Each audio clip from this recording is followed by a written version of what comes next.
RPG Maker horror games are one of my favorite subgenres in gaming. RPG Maker allows just about anyone to make a game with minimal experience, but some people really push the limits of the engine. They create story games with complex puzzles and narratives. These projects have fascinated me for a long time, since they tend to produce more niche, low-budget horror games. But sometimes these games break past their niche audiences to find a much larger one. Angels of Death started out as a small psychological horror game that quickly garnered enough attention to spawn 4 different manga, a novel series, and an anime. I actually remember watching some of the anime back in high school with some friends. I don't remember much about it other than some of us becoming so frustrated with the plot holes that we had to stop watching, but I also heard very good things about the game. And hey, 94% of the reviews on Steam are positive. That's enough to convince me to at least give it a shot, even if I recall disliking the show. Without further ado, let's take a look at Angels of Death. Angels of Death is split into 4 different episodes. When you boot the game, you're given a main menu with cover art for each. Selecting one will close the application and boot up an entirely different program that contains the chapter itself, which is most likely a byproduct of using RPG Maker. Unfortunately, this means that to move to the next chapter after completing one, you have to shut down and reboot the game in its entirety. Episode 1 begins with a young girl waking up in a large white room. This is 13-year-old Rachel Gardner, or Ray for short. The last thing she remembers is being in an examination room at a hospital. So how did she get here? She decides to try and find her parents, exiting the room and finding that this is not the same hospital from her memory. The hallway leads to 2 doors, one normal and one built into a chain-link fence. The fence gate requires a keycard, forcing Ray to ignore it for now. Text is scribbled next to the normal door, stating that to open the gate, one must know their true self, not their desired self. Inside the room, Ray finds a computer with a program running. It asks her several questions about herself, like her name, age, and the reason for being here at the hospital. This line of questioning helps to jog her memory. Ray went to the hospital to get counseling after witnessing a death. When asked what she'll do now, Ray claims that she'll leave and go find her parents. That satisfies the program, prompting it to print her a Play Start keycard. Ray isn't entirely sure what Play Start is supposed to mean, but it seems that the keycard should let her through the gate in the hall. To use items, you have to open the inventory menu and select the item while standing adjacent to the thing you want to use it on. While going through Ray's inventory, I found that the keycard wasn't the only thing in her possession. She has a handbag with a sewing kit as well as something wrapped in cloth. The game is clearly trying to hide the identity of this item from us, and that immediately gives me reason to distrust Ray. If she can hide the contents of her inventory from the player, she may not be the most reliable narrator. Ray passes through the gate, finding an elevator that only has an up button. That would have to mean that, for some reason, she's in the basement. Pressing the elevator button prompts a voice from the overhead speakers. The girl on the bottom floor is hereby a sacrifice. All floors, please make preparations. Beyond here lies the play area. The gate will now open.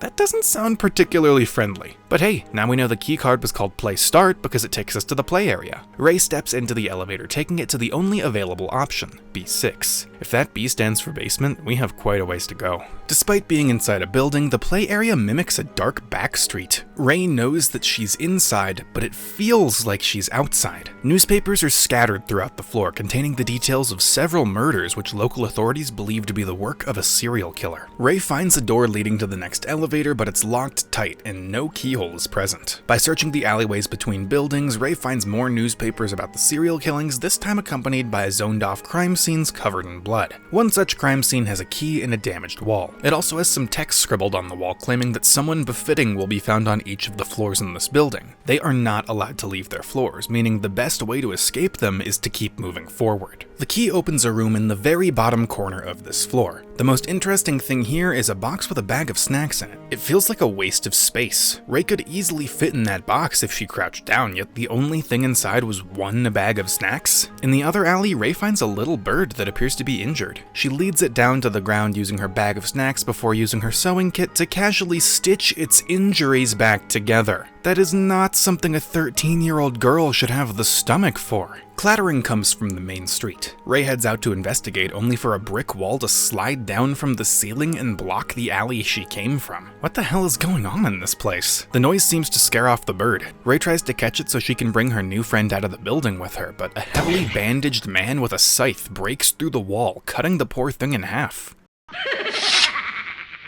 That might have been scarier if it didn't sound like I was about to be attacked by Alvin and the Chipmunks in a trench coat. The man, Zach, apparently gives Ray a 3-second head start before bolting after her in an attempt to kill her. She's able to hide in the box where the bag of snacks was, successfully eluding her would-be killer. Zach unlocked another door in the room on his way out, leading Ray directly to a hatch on the floor labeled Elevator Passage Control Room. If she can get inside, she should be able to unlock the door to the elevator and get the hell out of here. Unfortunately, it needs a key. Ray moves back to the street, taking the corpse of her bird friend and bringing it to a patch of dirt where she can give it a proper burial. As she kneels down, Ray suddenly declares that this is not her little birdie. Not like this. She declares that she has to fix it. She has to make her birdie all better. We listen to some gut-churning sound effects as Rachel, a 13-year-old girl, picks up a bisected bird and sews it back together before burying it. What the heck? This little girl is a crazy person, but at least she found the key we needed in the bird's stomach. Ray moves back to the building with the hatch, using her stomach key and unlocking the pathway to the elevator. But as she makes her way towards it, Zach spots her, giving chase. He doesn't give a head start this time, but his pathfinding is really bad, so the chase isn't even remotely difficult. Ray makes her way to the elevator and uses it to ascend to floor B5. According to the rules we found on the wall, people can't leave their assigned floors, so we should be safe from Zach.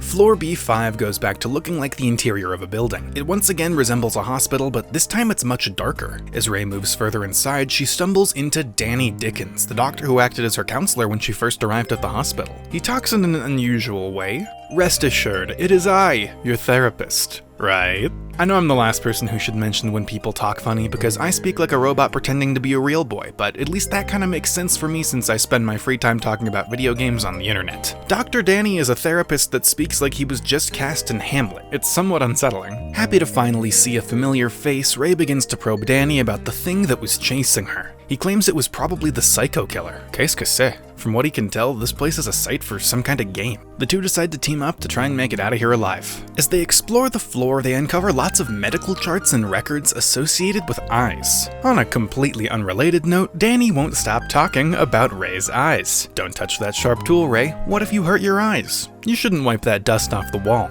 You could get some in your eyes. Man, your eyes sure do look tired. Maybe you should take a nap. But I'm sure it has nothing to do with whoever's assigned to this floor, right? To progress in this area, you have to leave this exam room after already having investigated it, then you have to re-enter it, which I'm not a big fan of. I'm a big believer that if you're gonna have a puzzle, all the necessary components should be accessible right from the start. Exploring the whole room, leaving, then coming back later feels like artificial lengthening through forced backtracking. Now that we're looking at the same exact room for a second time, a keycard is just magically here and will let us progress. Danny claims to have been sitting on it, apparently not using it because he was waiting for Ray. He knew she would make it this far, which in turn means he somehow knew she was here in the first place. I'm running out of room to store all these red flags. They use the keycard on a gate, finding a room that talks about wishes and rules. Danny interprets the rules half of the message as talking about the game they're participating in. It must have rules since Zach hasn't followed Ray to the next floor. Regarding the wish half of the message, he shares his own deepest wish, having a beautiful set of peepers.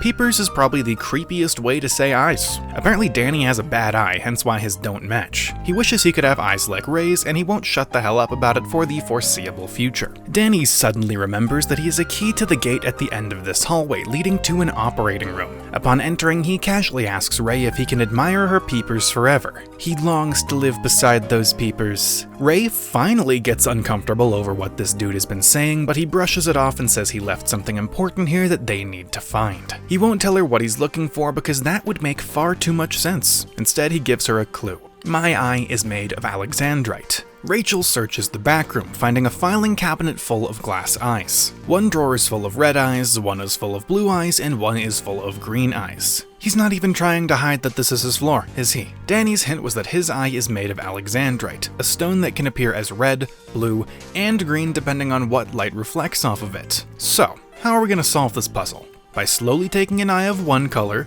bringing it back, getting told no by Danny, then returning it to the drawer before grabbing a different color eye to try out. The best part? All of them are wrong. This jerk's glass eye is in a locked drawer that only he has the key to. Not only does this game not tell us this drawer is present when we examine the cabinet, Danny won't give us the key to it until we show him every other color of eye. That's not even a puzzle, it's just tedious, repetitive backtracking trial and error. Why even give us a clue if it's useless? B6 had some decent puzzles, so why is B5 so poorly done? Ray brings the key back to the filing cabinet, using it on the drawer, and...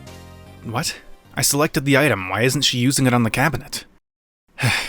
To unlock the drawer, you need to examine the cabinet itself. You cannot stand next to the cabinet and use the key. You might recall earlier when the game gave us an explicit tutorial about using items where it told us we needed to select the item from our inventory while standing adjacent to the thing we want to use it on. So why doesn't it work here? For some reason, throughout the entire rest of the game, there's about a 50% chance that you have to do it the way the game taught you in the tutorial, and a 50% chance that you have to ignore the tutorial and just examine the thing you want to use the item on. There is no rhyme or reason as to which method you need to use under any given circumstances, resulting in a lot of wasted time and confusion trying to figure out which arbitrary method the game wants you to choose this time around. This is basic game design stuff, and I'm kind of baffled that a game as popular as this has messed it up so thoroughly. The eye in the locked drawer is a fusion of two eyes, so two irises and two pupils, one green and one red. Danny tells Ray to wait in the other room while he puts his eye in. Ray tries to leave only to find the door locked tightly. She finds a crowbar, using it to pry the door open and make a run for it. This time you have to use the crowbar through your inventory because nothing can ever be consistent. Unfortunately for Ray, the crowbar is loud enough to attract Danny's attention. In the plot twist of the century, he reveals that this is his floor. Ooh. And he just wants to steal Ray's eyes. Double ooh. I know this portrait is supposed to be scary, but just like Zach's laugh, it kinda just ruins the atmosphere for me. Danny straps Ray to the operating table. He rambles on about how her eyes have changed. The look she used to have in them is gone, along with her memories of how and why she's here. Even so, her eyes are still his favorite, and he won't stop until they're his. Ray cries out that she wants to see her parents. Danny tells her she'll join them in hell soon. This is enough to jog her memory. Ray's expression of fear melts into apathy, exciting the doctor further. This is the expression he wanted to see. He releases her from her restraints. Before Ray can even get up, Zach kicks down the door, using his scythe to slit open Danny's stomach. He runs over to Ray, threatening her and eagerly awaiting another chase. But it doesn't come. Ray sits there, expressionless, no fear in her eyes. Whatever she remembered from the doctor effectively negated her will to live. Zach is in it for the thrill, and a reaction that boring stops him from killing her. Where's the fun in killing someone who won't squirm and run? A voice over the intercom labels Zach as a traitor. By leaving his floor and attacking the master of the 5th floor, he's joined Ray's ranks. Both of them are traitors, therefore both of them are sacrifices. To escape, they need to ascend the floors. Zach runs off while Ray sits in the chair, contemplating her memories. She states that she's not meant to live before slowly following Zach's lead. He shattered a glass wall blocking the way to the elevator, but the door still won't open. It's probably connected to a switch, just like with floor B6. Instead of running away at the sight of the violent serial killer attempting to break down a door, Ray gets his attention. She has a favor to ask. She wants Zach to kill her. This creeps out Zach so badly that he hurls all over the floor. He tells her to go find the switch for the elevator, which she obediently does. This pleases Zach, who promises that once they escape this place and Ray is frolicking outside with a stupid grin,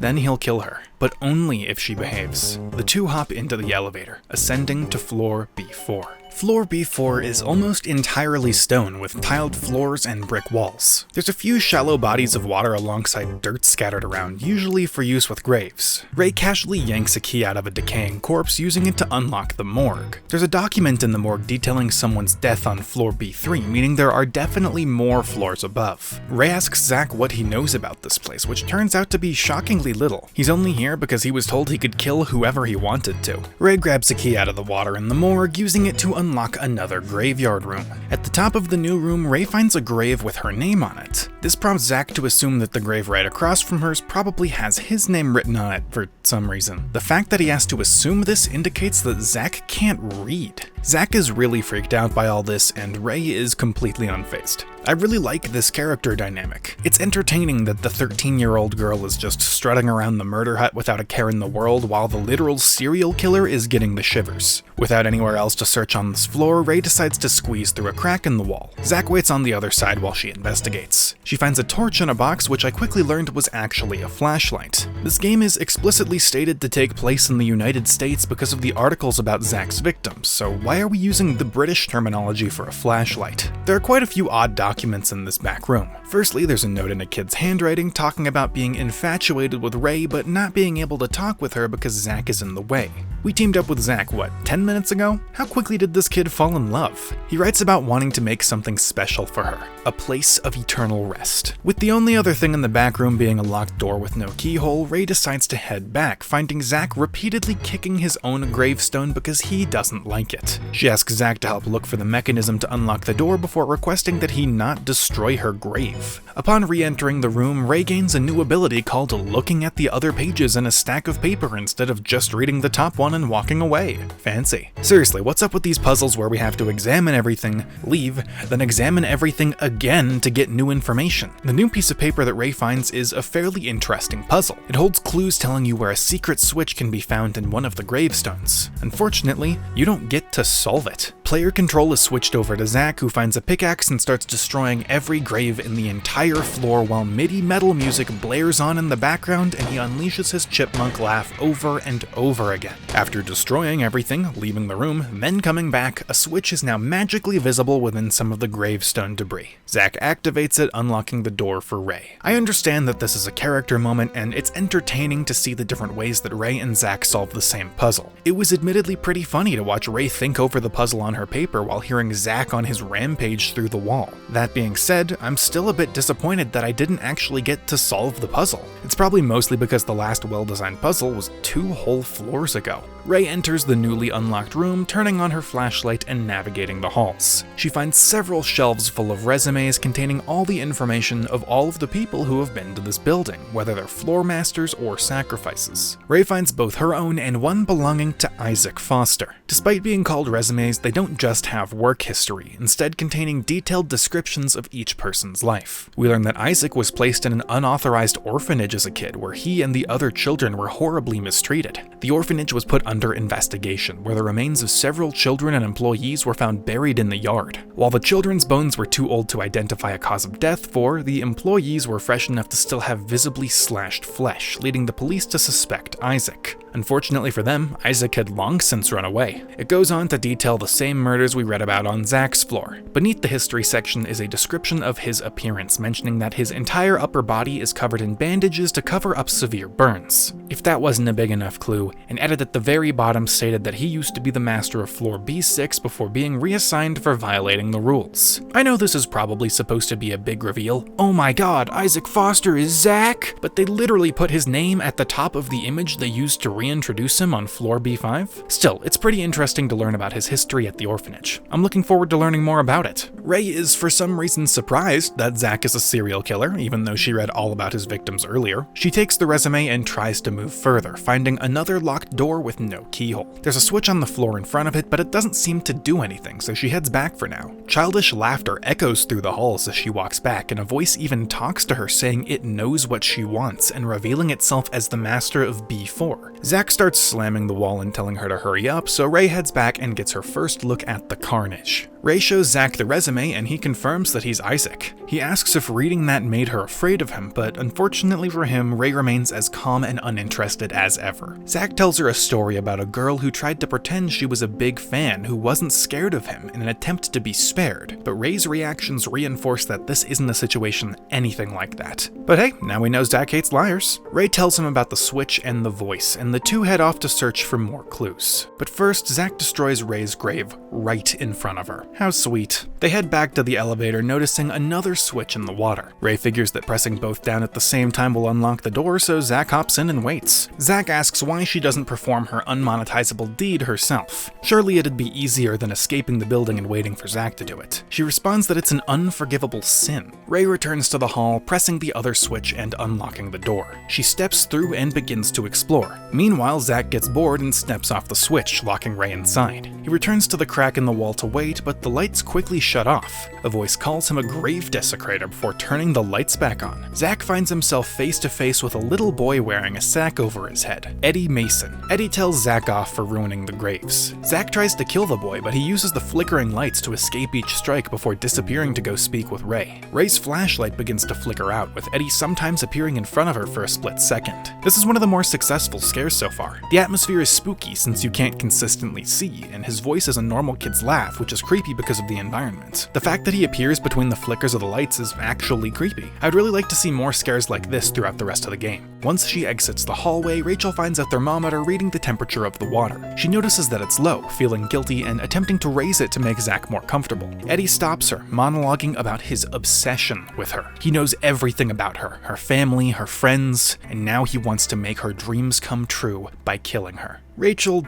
doesn't respond. We switch over to Zach, who moves back to the morgue. There was a crack in that wall too, so maybe he can break it down. He begins to smash it piece by piece, interrupting Eddie and Ray's conversation. Eddie is upset that Ray promised to let Zach kill her. He tries to convince Ray to let him kill her instead, but Zach hears this and starts making fun of him through the wall. Zach continues to hit the wall, telling Ray that he will be the one to kill her. He swears to God it'll be him. Ray, being fairly religious apparently, takes this very seriously, agreeing to let only Zach be the one to fell her. Zach breaks through the wall and Eddie disappears. That was a pretty interesting scene that was quite heavily undermined by the game's choice of dubstep as a backing track. There had to have been a more appropriate choice of music than this, right? To God? To God. The dubstep comes in. Eddie's voice echoes through the room. He keeps trying to convince Ray that he'll do a better job of killing her. Eddie declares his ownership of Rachel before disappearing fully, voice and all. Zach and Ray leave the room, with Ray stopping Zach to double check that he really did mean what he said about swearing to God that he'll kill her. Zach insists that he hates liars. He doesn't lie. He will kill her. Ray tells him she'll do everything in her power to help him out because of that. The duo heads south, finding the final room unlocked, most likely at Eddie's hand. Speaking of, Eddie cuts them off and starts rambling about why Zach isn't a suitable killer for Ray. Ray insists that because Zach swore to God he'd kill her, she trusts him. I'm getting so sick of this already. We've spent the last 15 minutes in-game hearing different, restated variations of a murder-love triangle and insistence that the word of God is absolute. Therefore, Ray will only trust Zach to kill her. I am going insane hearing this repeated over and over again, so I'm gonna skip it in the recap. The three of them keep arguing and insulting each other until Eddie eventually turns out the lights. Zach just kinda disappears, I guess, so Ray turns on her shoddy flashlight and starts stumbling half blind through a maze. You're only given short periods of time to see your surroundings, making it really difficult to navigate. As soon as your flashlight dies, Eddie catches and kills you. Thankfully, the maze isn't randomized, so after dying the first time, I used what I had learned about the layout to easily escape the second time and turn the power back on in the room. Zach is back and he and Eddie argue some more until Zach gets fed up and kills the kid, shoving his body into a grave and sealing it with a gravestone over the hole. There are some comic panel type illustrations here that are supposed to depict the things taking place, but they're really dark and aren't on screen long enough for me to fully make them out. They find a switch on the back of the grave, unlocking the elevator and allowing Ray and Zach to move on. Ray calls Zach sir and enthusiastically asks if she was of use to him, which creeps me the heck out. Zach too, apparently, because he stops the whole sir thing right then and there. They exit the elevator on floor B3 with episode 1's credits playing. These credits show a lot of the concept drawings, which look really neat. However, the music here is wildly inappropriate for the vibe.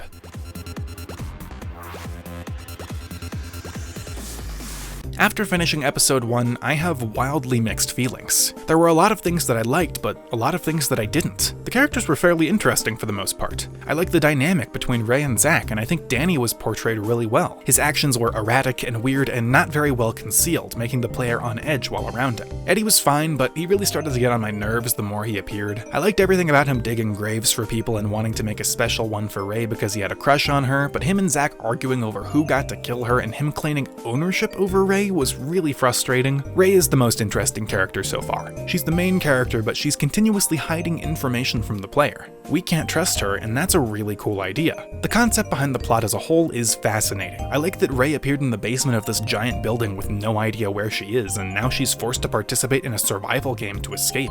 It's simple but interesting, and I really want to learn how and why she's here. I also want to learn what memories she regained that turned her from a scared 13-year-old who wanted to see her parents again into an emotionless husk with no will to live. There was a mix of good and bad game design choices throughout this episode. I really appreciated the inclusion of manual saves before you were put in real danger so you wouldn't lose tons of progress without warning. But the item use mechanics weren't consistent at all, and the vast majority of the puzzles were busywork time wasters that required no thought. I'm very curious what the next episodes are going to look like. There are 4 in total, and I believe there are only 7 floors. We went through floors B7 through B4 today, which would leave only B3 through B1 for the entire rest of the game, 1 per episode. That leads me to believe that these next floors are going to be a lot more dense, for better or for worse. I originally assumed that there might be floors past the basement level, but the loudspeaker announcement that called Zach the 6th floor master and Danny the 5th floor master indicate that there are only basement levels. Speaking of Danny, the episode selector clearly shows him as the image of episode 4, so he is without a doubt still alive after being attacked by Zach. Kind of an unusual choice to have that heavy of a spoiler as one of the chapter covers. In episode 2, I'm looking for improved puzzles, more consistent game mechanics, less redundant dialogue, and a continued use of interesting characters. Let's boot it up and see how it goes.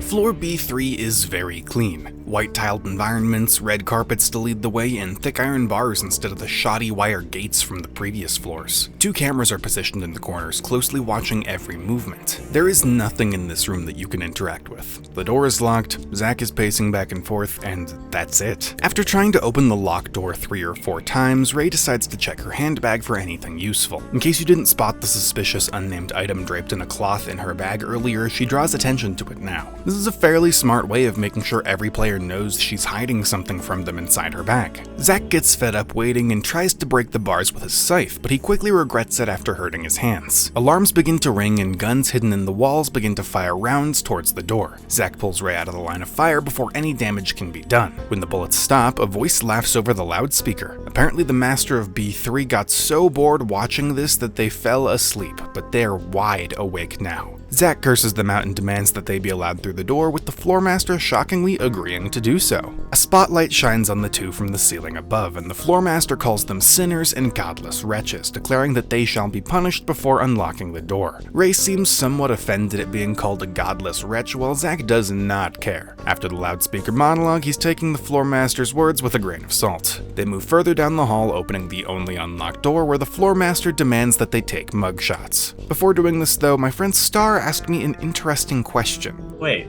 how many floors are there? What'd you start on? We started on the 7th basement level, so I'm assuming we just need to get to the ground floor. There's 7 killers? 6, because the 7th floor was safe. We just woke up there, that's where we were. Wait. What if we're the 7th killer? What if we killed somebody? That's why we don't have a will to live. Oh, I don't know. I'm not sure how valid this theory will end up being, but so far it would explain Ray's change in behavior. Maybe she has a knife or something underneath that cloth in her handbag. It would also explain why the voice over the loudspeaker on B5 deemed Ray to be a traitor. If she's the master of B7, she broke the rules by leaving her floor. Ray and Zach grab their nameplates, taking their mugshots and heading back to the hall where another door is now unlocked. This new area has some scribbles on the wall. One of someone in a chair, one of a dead person's face surrounded by random markings, one of someone impaled on bloody spikes, and one of a syringe. Next to them is a doodle of a smiling woman. The floormaster draws attention to these drawings, saying that they have many wonderful punishments in store. I guess that means these are indicators of what we're about to go up against. It also probably means that the woman on the wall is the floormaster. Zach tells her that her drawings suck and drags Ray along to the next area where an electric chair sits atop a pedestal with 16 mannequins staring towards it from the audience area. The way forward is blocked by iron bars, leaving the duo to find another way out. Ray takes a dirty rag from a cupboard full of cleaning supplies, but nothing else seems of interest. This is officially the third time this chapter that the way to progress is to find nothing, get bored, talk to Zach a few times, and eventually have him progress the plot. It's essentially just a different variation of the terrible puzzles from last chapter where you would have to leave and re-enter the room, this time accommodating for the fact that the characters are locked in one location. This was also the first instance of a text error that became fairly common throughout the remaining chapters. After talking to Zach a few times, he has a sentence that runs right off the edge of the screen. It's as if the translator forgot to hit the enter key to move the rest of the sentence down by one line. This leads me to believe that the translation was not playtested, or at least very minimally so. If it was, this obvious of an error would have been quickly fixed, especially since it happens many more times throughout the game. And even if it wasn't playtested, people would have mentioned that this glitch was happening in their reviews. Yet when this video comes out, it will have been 9 years since this game released on Steam in English, and this huge error that literally prevents the player from being able to read mandatory dialogue is still here. This gives off the impression that the developer, or at least the translation team, doesn't care all that much, and that's never a good sign. Zach sits down in an empty chair out of boredom, not realizing that it's an electric chair meant for executions. Ray tries to convince him to get out of it, but by the time she's done explaining, restraints are automatically tightened around Zach's wrists. A monitor drops down from the ceiling, showing the woman from the drawing on the wall, Kathy, the master of floor B3. She activates the chair, sending electricity coursing through Zach's body. It's so powerful that it throws Ray several meters backwards. It's also very visible. We can't even see Zach anymore. It's entirely sparks and light. Despite this, Zach is completely fine. He complains about the fact that it hurts, but he's otherwise uninjured. This may seem insane and unrealistic, but I'm gonna play devil's advocate for a second. Let's talk about the mechanics of electric chairs. When being executed, someone's head is usually shaved. A sponge doused in water will be attached to their head to help conduct the electricity.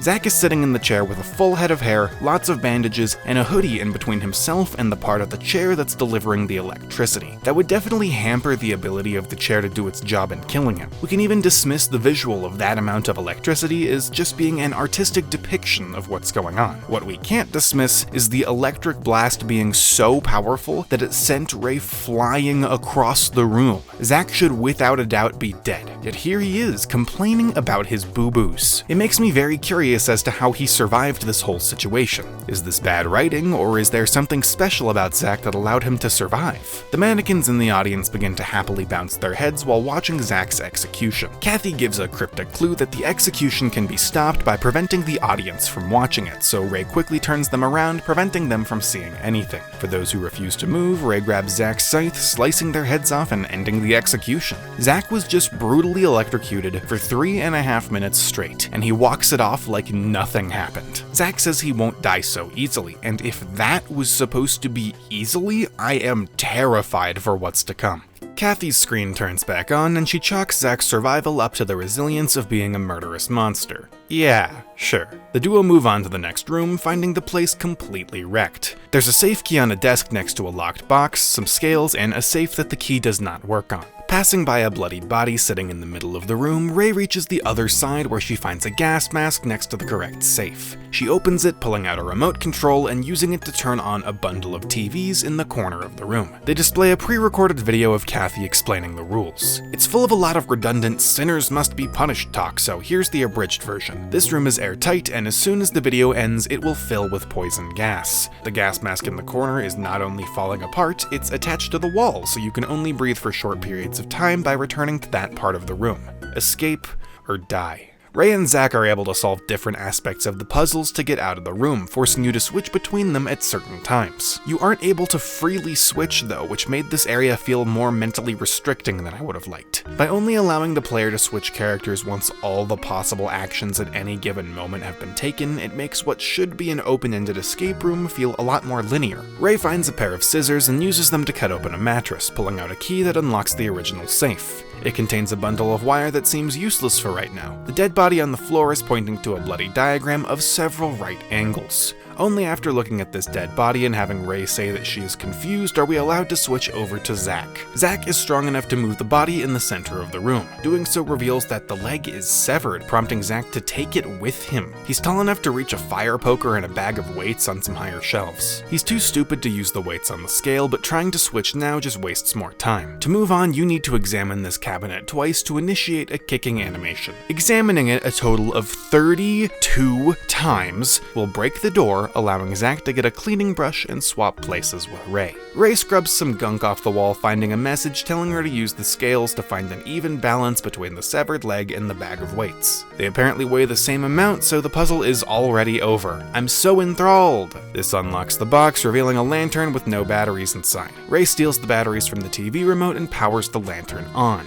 She doesn't know what to do with it, so she decides to ask Zach, initiating a slow, tedious, rambling 24 text box exchange where Zach tells her she should try to use the lantern to explore a vent near the ceiling. Part of this is really cool. I like that Zach is the one to solve this aspect of the puzzle, and he reveals that the gas mask has stopped working, meaning they can both move around freely now since there's no point in hiding in the corner. But the fact that it takes so long and is full of constant verbal meandering instead of getting to the goddamn point was infuriating. These characters are in a room full of deadly gas that is literally pushing them closer to death each and every second, but their dialogue is written as though they're having a mild argument over coffee. Zach tosses Ray up to the vent where she has to navigate her way through the small space and find a hole in the wall. Using the poker, she needs to retrieve an item in the back of the space by turning the poker in a very specific way. You're supposed to follow the diagram the body was pointing to solve this puzzle. I know that's kind of confusing, so here's a diagram that I drew. This is what the poker looks like. From what I can tell, this hook on the end is both what allows us to grab the item and also what forces us to turn the poker precisely. Initially, I was kind of confused since the drawing next to the body made it seem like a pathway to follow, which doesn't really work with a straight metal poker like this. If this were what was behind the hole, the poker would get stuck right here. What it's actually trying to convey is the directions you are supposed to turn. Starting at the dot at the top, you go left, down, right, down, right, down. I think this puzzle would have been a little more clear if they just wrote out those letters. L, D, R, D, R, D. But that's an English solution to the puzzle, so maybe it makes more sense in Japanese? Either way, this is my understanding of what is behind the hole in the wall.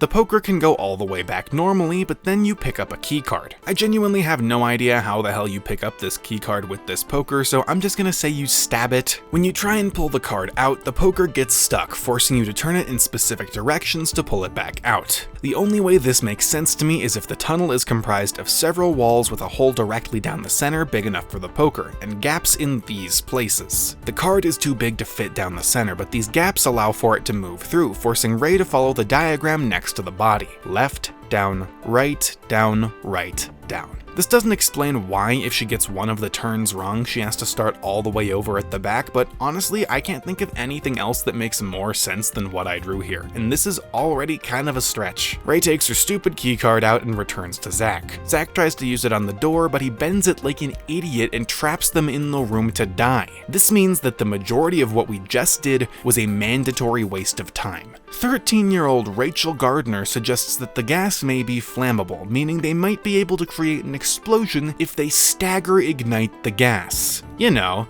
that thing she knows how to do. Ray grabs the batteries, her dirty cloth, and the coil of wire. She coils the wire around the cloth, leaving enough behind for the batteries. By connecting the wire to both ends of the batteries, she heats up the wire, which will eventually ignite the rag. Ray and Zach hide in the big safe in the corner, which is thick enough to protect them from the gigantic explosion that ensues. This gives off major Indiana Jones 4 vibes, but I would readily trust a safe over a refrigerator any day. Before I continue, I feel like we have to discuss what just happened. We got told we were going to do an escape room. We were forced to do several puzzles in a very specific order because the game refused to let us switch characters whenever we wanted. One of the puzzles, the one with the poker, was so weirdly explained and confusing that even after spending literal hours thinking about it and creating diagrams with several revisions, I still wasn't able to find a wholly satisfying explanation. The developer added in a character moment where Zach ruined our chances of escape, negating half of the work that we just did, only for us to use items we got during the first 2 minutes of this 15-minute escape to create a bomb that blew the hinges right off the door. but conveniently it didn't touch the door to the safe we were hiding inside. Also, what was the wire supposed to be used for? We got it in a safe in this room. We know it wasn't supposed to be for a bomb because we got the cloth in the other room. It's also never explained how Rachel knows how to make a bomb. The only possible thread of a reasonable explanation as to why we're forced to go through all of that only for none of it to matter was that Kathy decided to pump in more expensive gas once she realized we broke the card, and maybe that gas was more flammable. That is the only shred of logic that can possibly excuse what just occurred, and it requires some serious suspension of disbelief. This entire section could have been fairly enjoyable if we were allowed to switch characters at will, and if Zach didn't break the card at the very end. I'm actually getting a headache after trying to explain all of that, so I'm gonna go take a short break. Hey there, have you had all the energy sapped out of your body after that absolute mess of an escape room? Then you should take a healthy sip of this video's sponsor, GamerSups. Their delicious energy formula contains essential vitamins and minerals as well as 100 milligrams of caffeine per serving. I can feel the energy coming back already. Use code BENAGAIN for 10% off your entire order. I think we can conclude that the drawings on the wall near the start are pretty accurate. First is a person in a chair mimicking Zach's ordeal with the electric chair, and second is a dead person surrounded by scribbles, mimicking someone being surrounded by poison gas. That means our next punishment should have something to do with being impaled on spikes. The hallway leading to the next trap is pretty long and has this conveniently placed section of wall without cameras that allows our protagonist to take a little break. Hey, I needed one too after that piss-poor excuse for an escape room, and I wasn't even breathing in the toxic fumes. They take a nap, and Zach has a dream about his past. Two workers from the orphanage where he was raised have a discussion about their neglect killing one of the kids. They seem completely unfazed by this, planning to bury the body in the yard next to the other kids who've met the same fate. But they don't want to get their hands dirty, so they'll make Zach do it. He clearly knows how to get food since they haven't been feeding him. He's probably touched a dead animal or two. Last time he was asked, he buried the body silently without question. One of the men leaves to go give Zach his task, while the other stays behind to watch their favorite gory movie.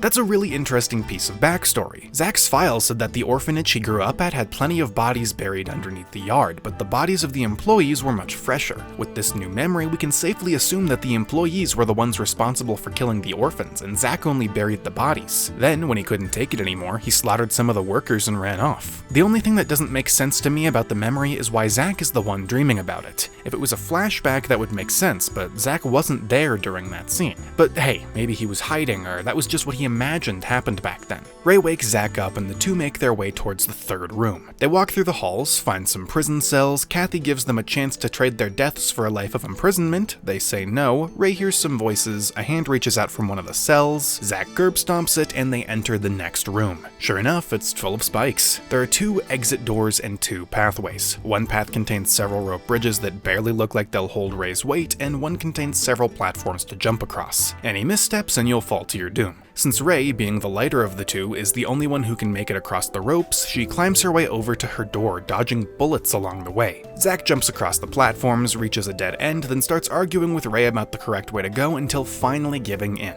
listening to her and making it to the door. They enter their respective doors, finding 2 syringes sitting on pedestals. They can see each other but are separated by some thick iron bars. Above them is a balcony where we meet Kathy in person for the first time. She explains that one syringe contains some healthy vitamins, while the other contains a drug that will lull the victim to sleep before giving them horrific nightmares and eventually killing them. Technically, she says that you might not wake up, but afterwards she keeps calling it a deadly chemical. Usually there's only one player at any given moment, and they're supposed to choose a path and hope that the one they took leads to the safe syringe. But because there are 2 players this time, they're allowed to swap syringes through the bars. Zach grabs both syringes, claiming that it's not guaranteed to kill him, before injecting both. Maybe the vitamins are potent enough to help his body fight off whatever the hell he just injected. The doors open and they leave. Zach immediately starts feeling the effects of the drug, witnessing more flashbacks. A child, probably Zach, walks into the room from his previous flashback, turning on the TV and watching the gory movie mentioned before. He flat out says, "That makes sense, that's what I should do," before the flashback ends. This means that Zach's backstory is that he watched a slasher flick and decided to imitate it.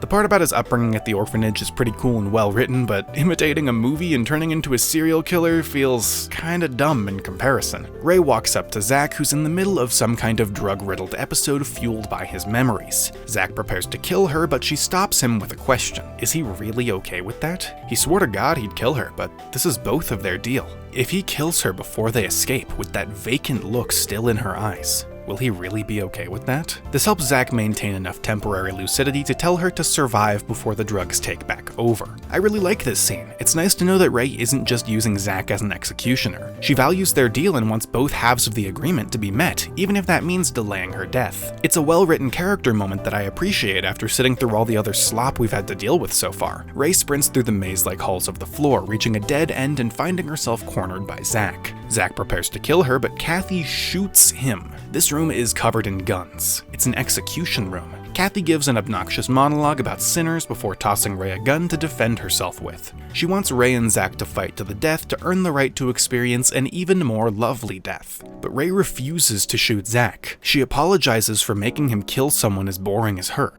This is one of the few times where the soundtrack really matches the scene. This beautiful piano track is perfect for the early goodbye Ray and Zach are being forced to go through. Ray says that she refuses to be Kathy's puppet. Neither of them are her playthings. Killing and being killed are their decisions to make. Zach asks her to try smiling again, but her eyes are still dead. Zach hates smiles. He hates happy people. That's why he kills them. He fantasizes about how wonderful it would be to kill her with a genuine smile on her face, which in turn makes him smile. And we know what he does to people who smile. Zach stabs himself in the stomach with his scythe, prompting Kathy to sprint into the room. Zach is somehow still alive, so Kathy heads over to kill him herself. Ray raises the gun, refusing to allow this. She pulls the trigger, but the gun was never loaded to begin with. Kathy, despite being nowhere near the control panel, uses one of the guns on the wall to disarm Ray, who falls to her knees. Ray gets a flashback to a man kneeling over a woman, stabbing her repeatedly. Ray watches from behind. I guess that's the death she witnessed that caused her to need counseling. If I had to guess, we probably just watched her father kill her mother. That would explain why Danny would say she'd see her parents in hell. That's what jogged her memories, and she stopped asking for her parents after getting those back. Ray pulls out the item draped in cloth in her handbag, a loaded handgun. She shoots Kathy in the stomach. Kathy tries to command the wall-mounted guns to kill Ray, but Zach is somehow feeling fine enough to slice off her arm. The comic panel visual this time around is way brighter and stays on screen for longer, which is a great improvement over the death scene with Eddie during last episode. He finishes her off before claiming that the slash in his stomach is only a flesh wound. I'd be more frustrated about the stupidity of the situation if it weren't for the Monty Python reference. Ray and Zach move to the control panel, unlocking the remaining doors and making their way to the elevator. While they can reach the elevator, it won't open unless they insert a nameplate from the mugshot room into the slot on the side. A note on the wall claims that to be admitted entrance, one must give God thy name if they are free from deceit. But God does not value the corrupt. Okay, so which of us is free from deceit and corruption? The 13-year-old girl or the serial killer? If you said the 13-year-old girl, you'd be wrong. The door will only open if we insert Zach's nameplate. They are really piling on the reasons to distrust Ray, huh? Our duo enter the elevator, ascending to floor B2. As they wait, Zach asks Ray about how she got here. She explains, but it confuses Zach just as much as her. He asks about the second gun, learning that it's Ray's gun. She had it ever since she saw the murder. Zach praises her use of the gun, smiling before finally collapsing from his wounds. While episode 2 was also a mixed bag, it leans far more into the negative for me than episode 1 did. The puzzles not only didn't improve, they got worse. Some aspects of the puzzles in the escape room were interesting, but others were nonsensical, frustrating garbage. There were moments of both good and bad writing throughout. I liked the orphanage half of Zach's backstory, but the horror movie half was laughably stupid. The emotional moments that he and Ray shared were once again really well done. It's probably my favorite part of the game so far, but the normal interactions between the two were often tedious and frustrating. Kathy was more tolerable of a villain than Eddie, but she was around for so much longer that they annoyed me around the same amount in the end. It feels like these villains are very one-note. Eddie was lovesick, and Kathy was obsessed with punishing sinners. That's the only thing they talked about during the entirety of their screen time. There was no depth to them. Zach should have died 3 separate times during this chapter, but he just kept getting back up. The electric chair, injection, and stomach wound all realistically should have killed him. We're only halfway through the game, so I'm holding out hope that we'll get a reasonable explanation for this level of resilience, but if we don't, then that's a lot of points against this game's writing. It's plot armor on a level I've never seen before. And that escape room. I love escape rooms. I've done a lot of escape rooms in real life, and I've played a lot of complicated escape room games, but they broke so many fundamental rules of game design by restricting the player, overcomplicating certain puzzles, and completely negating the majority of the work that was done for a cheap story gimmick. After that, the spike pit and the syringes were pretty forgettable. If this is what I can expect from the puzzles and the rest of the game, I'm not looking forward to what's to come. But hey, we're only halfway through. There's still a chance for things to improve, and I'm gonna hold out hope. People love this game. There has to be a reason for that, and I'm gonna keep looking for it.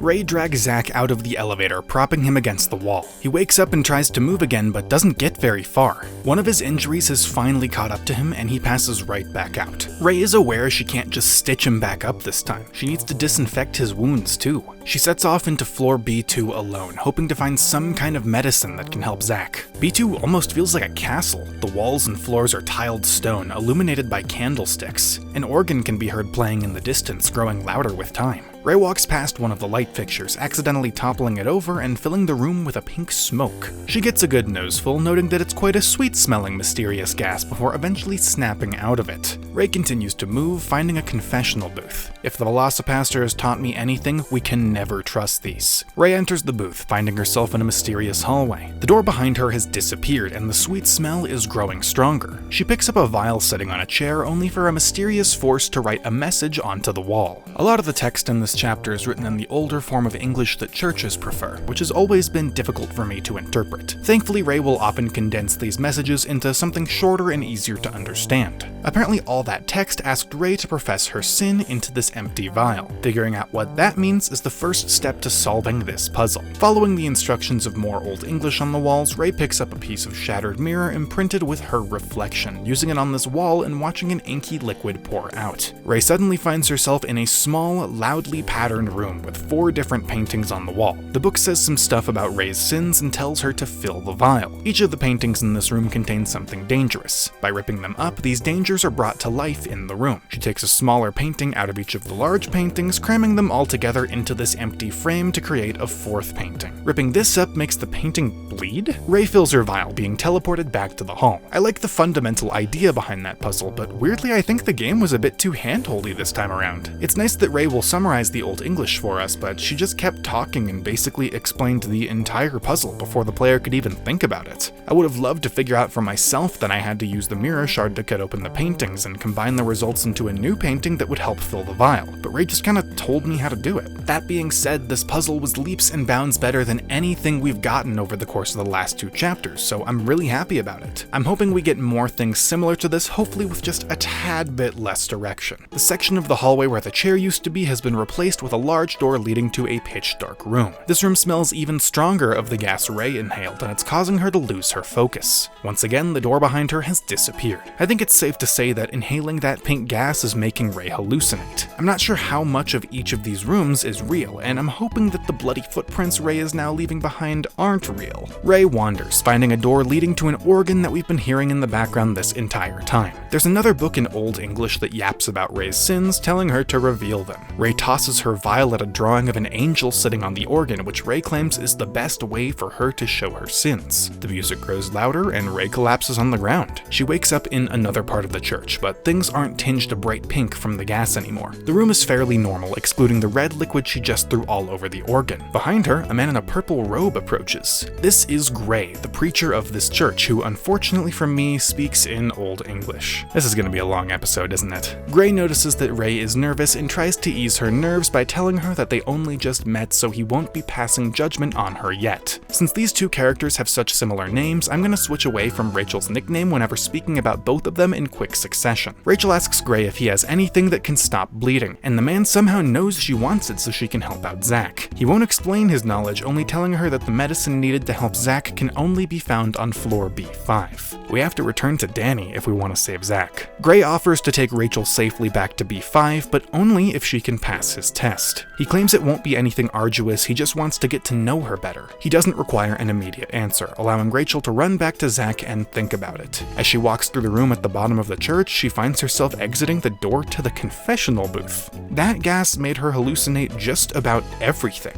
But where did she get the red ink for her vial? Zach has been attempting to crawl further down the hall despite his injuries. Ray props him back up, explaining the situation. Zach keeps trying to move, claiming he won't die so easily, but Ray makes him promise to stay put and wait for her to return with medicine. He asks her to stop by B6 as well and grab something for him that he left behind. Despite still being fully conscious, he doesn't tell us what he left behind, which is going to make it a lot harder to find the dang thing. Rachel returns to Gray, agreeing to his terms and beginning the test, as long as he promises not to hurt Zach. Rachel follows him to the elevator. As they descend to floor B3, the elevator animation for some reason depicts them going upwards. I guess they didn't want to bother making a second animation. Gray asks about Rachel's reasoning for trying to save Zach. As Rachel explains the oath they made, she finally realizes that the hallucinogenic gas is coming from Gray. B3 does not look how it's supposed to. The layout is the same, but the gas is really starting to affect Rachel. The walls are busily patterned and moving, and her surroundings are tinged an obnoxious shade of pink with bright highlights that strain my eyes and dark shadows that make it difficult to see. Gray explains that the test on this floor requires Rachel to reach the prison cells, locating a switch to activate one of the elevators within. Now look, I know this is a video game. We need gameplay, we need character interactions, we can't just have Rachel walk all the way back to B5 alone. But she and Zach have killed the masters of each of the other floors, so why on earth would she ever need to follow Gray upstairs and take his tests? Especially after she's come to the realization that he's actively drugged her with hallucinogens. I feel like it would make more sense to have a character pursuing Rachel while she tries to safely make it back to B5. That's what the masters of each floor are supposed to be doing, right? Trying to kill Rachel? So why is Gray helping her? And why is he not getting yelled at over the intercom for leaving his floor? All of this leads me to believe that Gray has a much larger role to play in this story. Either that or the writing has gotten sloppier. Only one way to find out. As they move forward, Gray claims that Kathy specialized in encouraging people to seek self-reproach and salvation. To me, it seemed more like she had a hard-on for the torture and murder of strangers, but hey, maybe in Gray's world, getting mad when someone outsmarts you and attempting to murder them while screaming that they're a slut for daring to do something you don't like is some form of rehabilitation. Gray waits at the elevator while Rachel begins her test. She finds that Kathy's body is missing before moving to the prison cells and getting attacked by ghostly figures. Using Kathy's control panel, Rachel uses wall-mounted guns to kill her attackers before activating the elevator switch inside one of the cells. After the slaughter, Kathy's ghost appears and antagonizes Rachel, but it's probably just another hallucination caused by the gas, just like the people she shot. Gray questions Rachel's violent methods of completing the first test before taking her to B4. As they step out, Rachel demands answers about Gray's motives. He claims to be doing all of this to learn who she is because she's irregular. He states that he'll be watching her actions during the next test before moving to the elevator door to wait once again.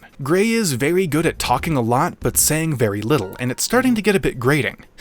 Grating. It seems to be intentional, but it's really annoying. Because most of his dialogue has no substance, it often feels like a waste of time. Rachel begins to move through B4, noticing that the gravestone Zach pushed over seems to have been moved. She hears Eddie's laughter and sees his ghost, questioning how she got this new ability and failing to connect the dots to the whole hallucinogenic gas thing. I hope the gas isn't inhibiting her thought process too much. I doubt Gray would make that a side effect of his gas if he's trying to test people, though. Testing people to learn who they really are while simultaneously changing their normal behavior through drugs would be pretty counterintuitive. Rachel finds Gray standing next to Eddie's destroyed graves. He misspells Eddie's name here, which somehow went unnoticed before publication. Gray claims that Eddie was compassionate enough to give people a resting place for the cleansing of their souls, but now it's been ruined. Once again, I beg to differ. Eddie was murdering people. Gray's mindset seems to be more misguided by the second. He truly seems to believe that the serial killers in this building are doing something just. Rachel moves to the temperature control room, grabbing a broken pickaxe from the floor and using it to try and reach a hole in the back of a refrigerator. It's not long enough, so she heads out to the main room where toy hands crawl all over the floor. She stops them, attaching them to the pickaxe to make a new, longer handle. Sure enough, the pickaxe is long enough to reach the switch in the back of the refrigerator now. Rachel is called selfish by Ghost Eddie, but she tries to ignore him, meeting back up with Gray. Gray criticizes Rachel's choice to hurt the toy hands in order to reach the switch. He implies that they were real creatures that only appeared as toys to Rachel before taking her to floor B5. Because Rachel also needs to reach floor B6, Gray moves to the elevator to wait. As soon as he leaves, Zach's vomit becomes sentient and attacks her?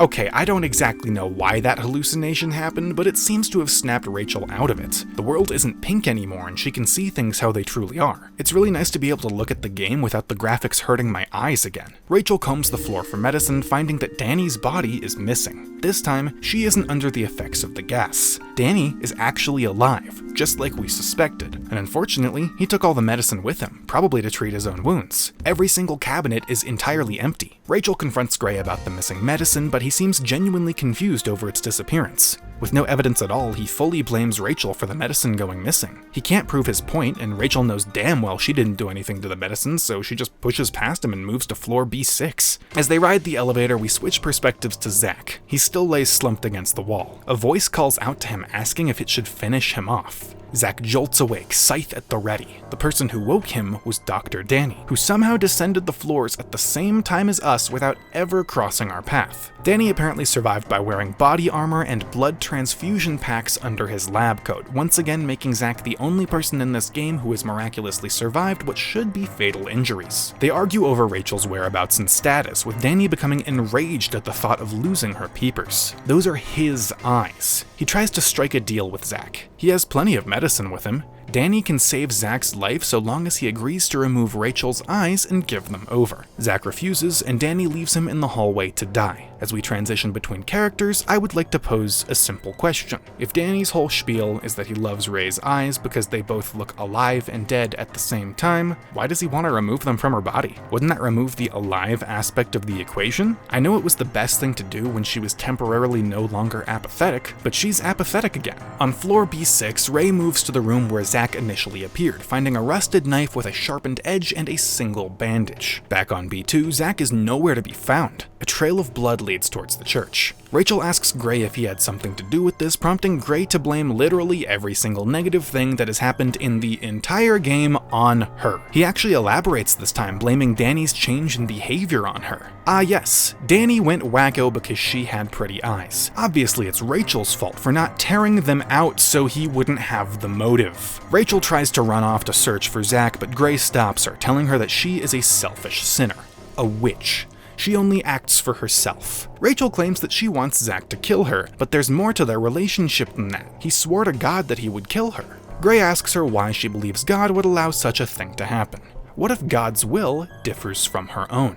Gray gasses her once again, using the hallucinogen to send her into a spiral of terrifying visions. She believes herself to be chased by a giant snake before running into Zach, who she desperately tries to wake up. He's pretty confused about the whole giant snake thing and stops her insane rambling by smacking her. Just like with the vomit, this snaps her out of it, but this begs the question. If the hallucination was stopped by physical trauma, and the vomit on the floor, being normal vomit, was not a sentient monster that could have hurt her, what attacked her on B5? Sure, the drugs may have just worn off right at that moment, but then why add in a scene of her being jolted back to sanity? Zach is genuinely worried about Ray. He tells her all about the scuffle with Danny, and she tells him about the missing medicine. It turns out Zach wanted Rachel to bring the knife from his room because he can still wield it in a weakened state. Zach claims that Kathy was right. He's a monster, and monsters don't go down so easily. The two follow the trail of blood through the left door of the confessional booth, finding themselves in a long corridor. As they walk, Ray asks that since Zach is a monster, doesn't that mean he isn't human? Zach asks if her god would have some kind of issue with her being killed by a monster.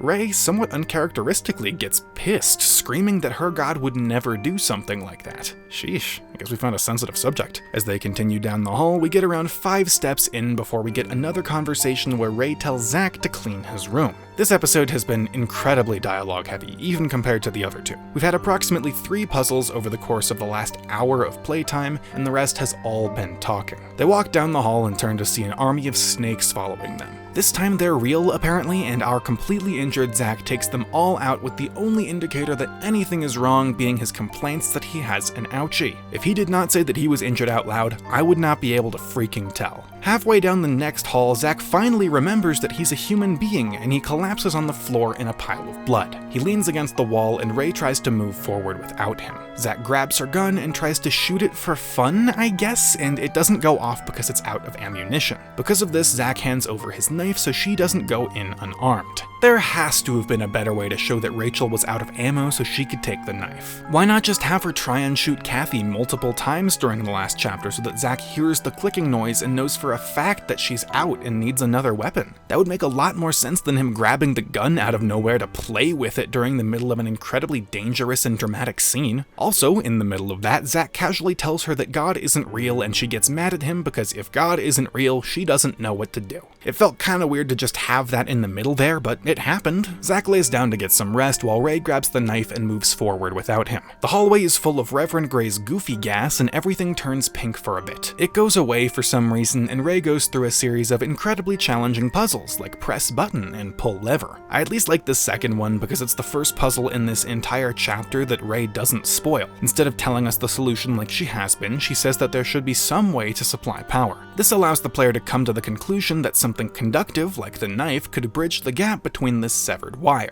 The room ends in a dead end, so Ray stabs a mirror on the wall, revealing a hidden passage forward. She hears the organ again and moves ahead, finding herself having come through the door at the bottom of the church. This is physically impossible since we know it's connected to the right side of the booth, around 4 rooms back. It can't be the gas because our vision is normal, so at this point I have to chalk it up to more poorly thought out contradictory design. Look at this map I drew of everything that we just went through. These 2 red rooms are the same room apparently, even though we moved through all that other stuff. Even if for some reason she was hallucinating, how is there only 1 door instead of 2 at the bottom of the church? Gray is standing at the organ. He reveals that he was the one who brought Zach here, and Danny is the one who brought Rachel here. Not only that, apparently he was able to steal a few vials of medicine from the man, vials that can save Zach's life. But first, who's ready for a hallucinogenic witch trial? Yay! What follows is an agonizing 15-minute long visual novel of nonsensical accusations. There is no gameplay, there are no puzzles,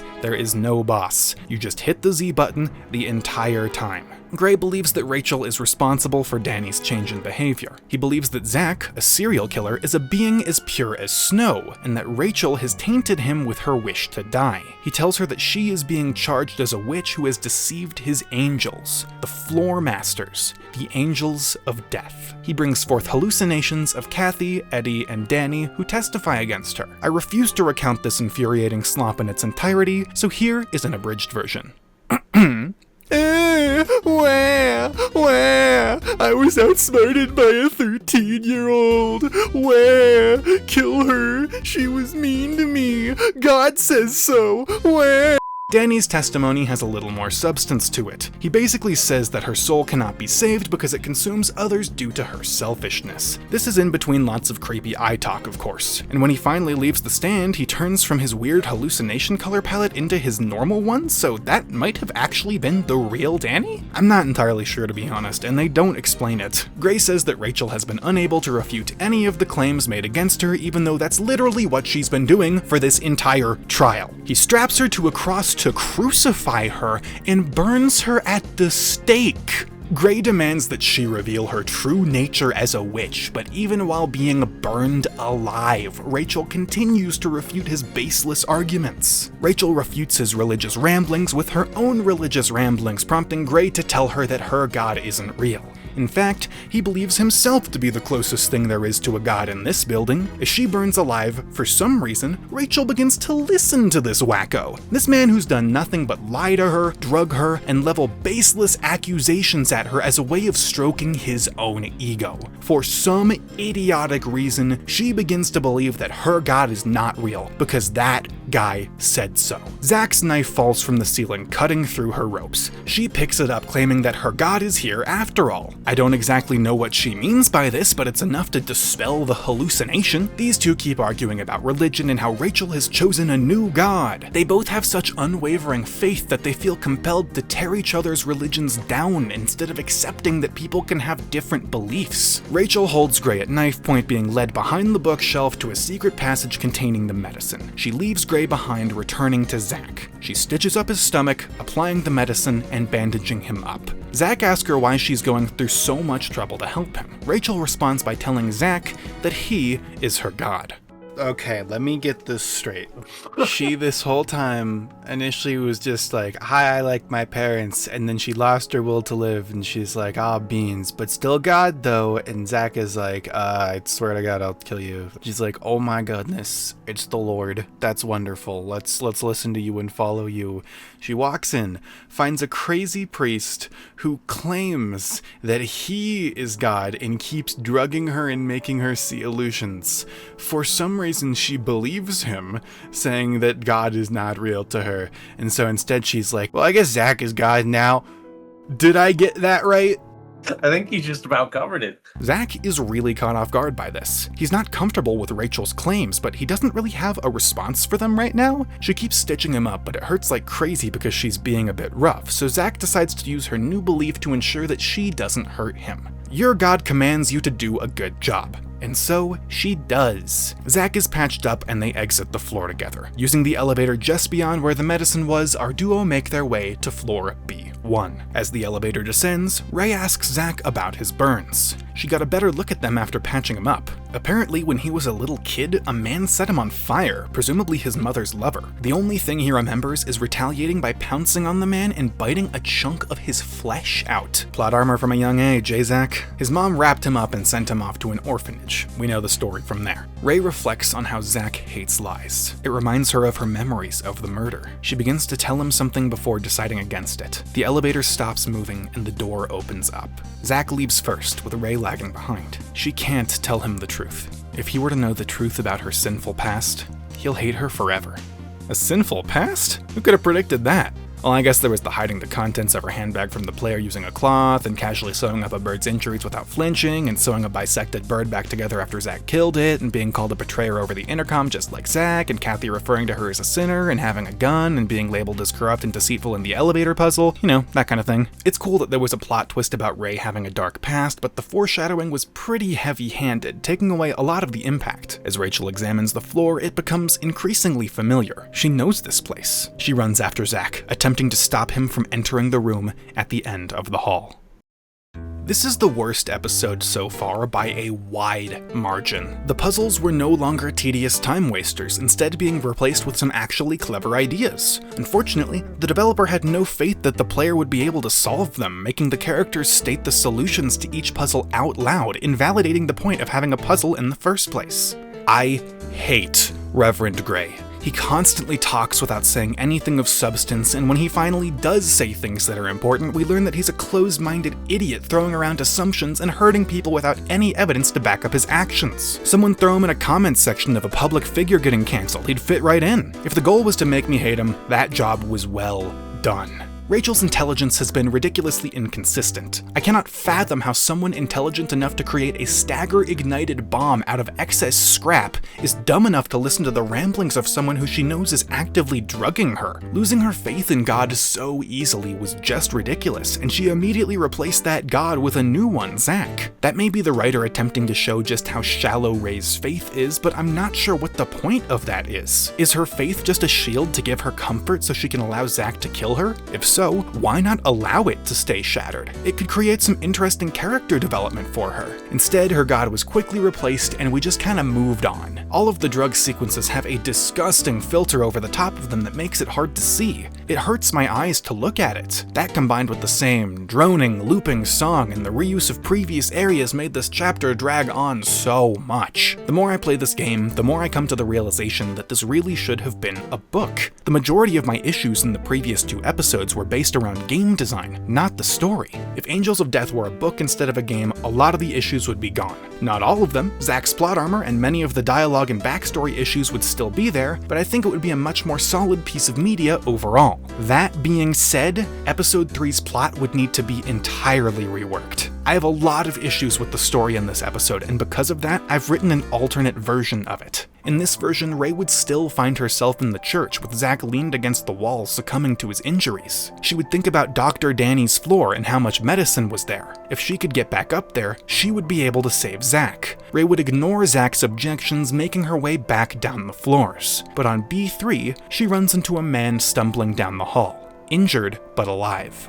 Danny is hurt but still dangerous. His goals are unchanged, and he chases after Ray, following her down each floor in an attempt to stop her so he can get his hands on her precious peepers. On B3, Ray would run into one of the prisoners stuck in the cells, ignoring their pleas for release and activating the elevator switch beside them before moving on. Ray manages to get her hands on some of the medicine on B5, but Danny is still following her. On B6, she manages to get Zach's knife and bandage, fighting the doctor off and escaping back to B2, although hurting herself in the process. As Ray makes her way through the halls back to the church, she's stopped by this floor's master, Reverend Gray. The Reverend calls her morals into question. His angels have been corrupted by her selfish actions. He's been watching her all this time. She turned Danny crazy. She rejected a wonderful gift from Eddie, and she refused to accept Kathy's offer to guide her towards salvation. And just when he thought she was going to do something selfless by getting medication to save Zach, she ignored the pleas of a leftover prisoner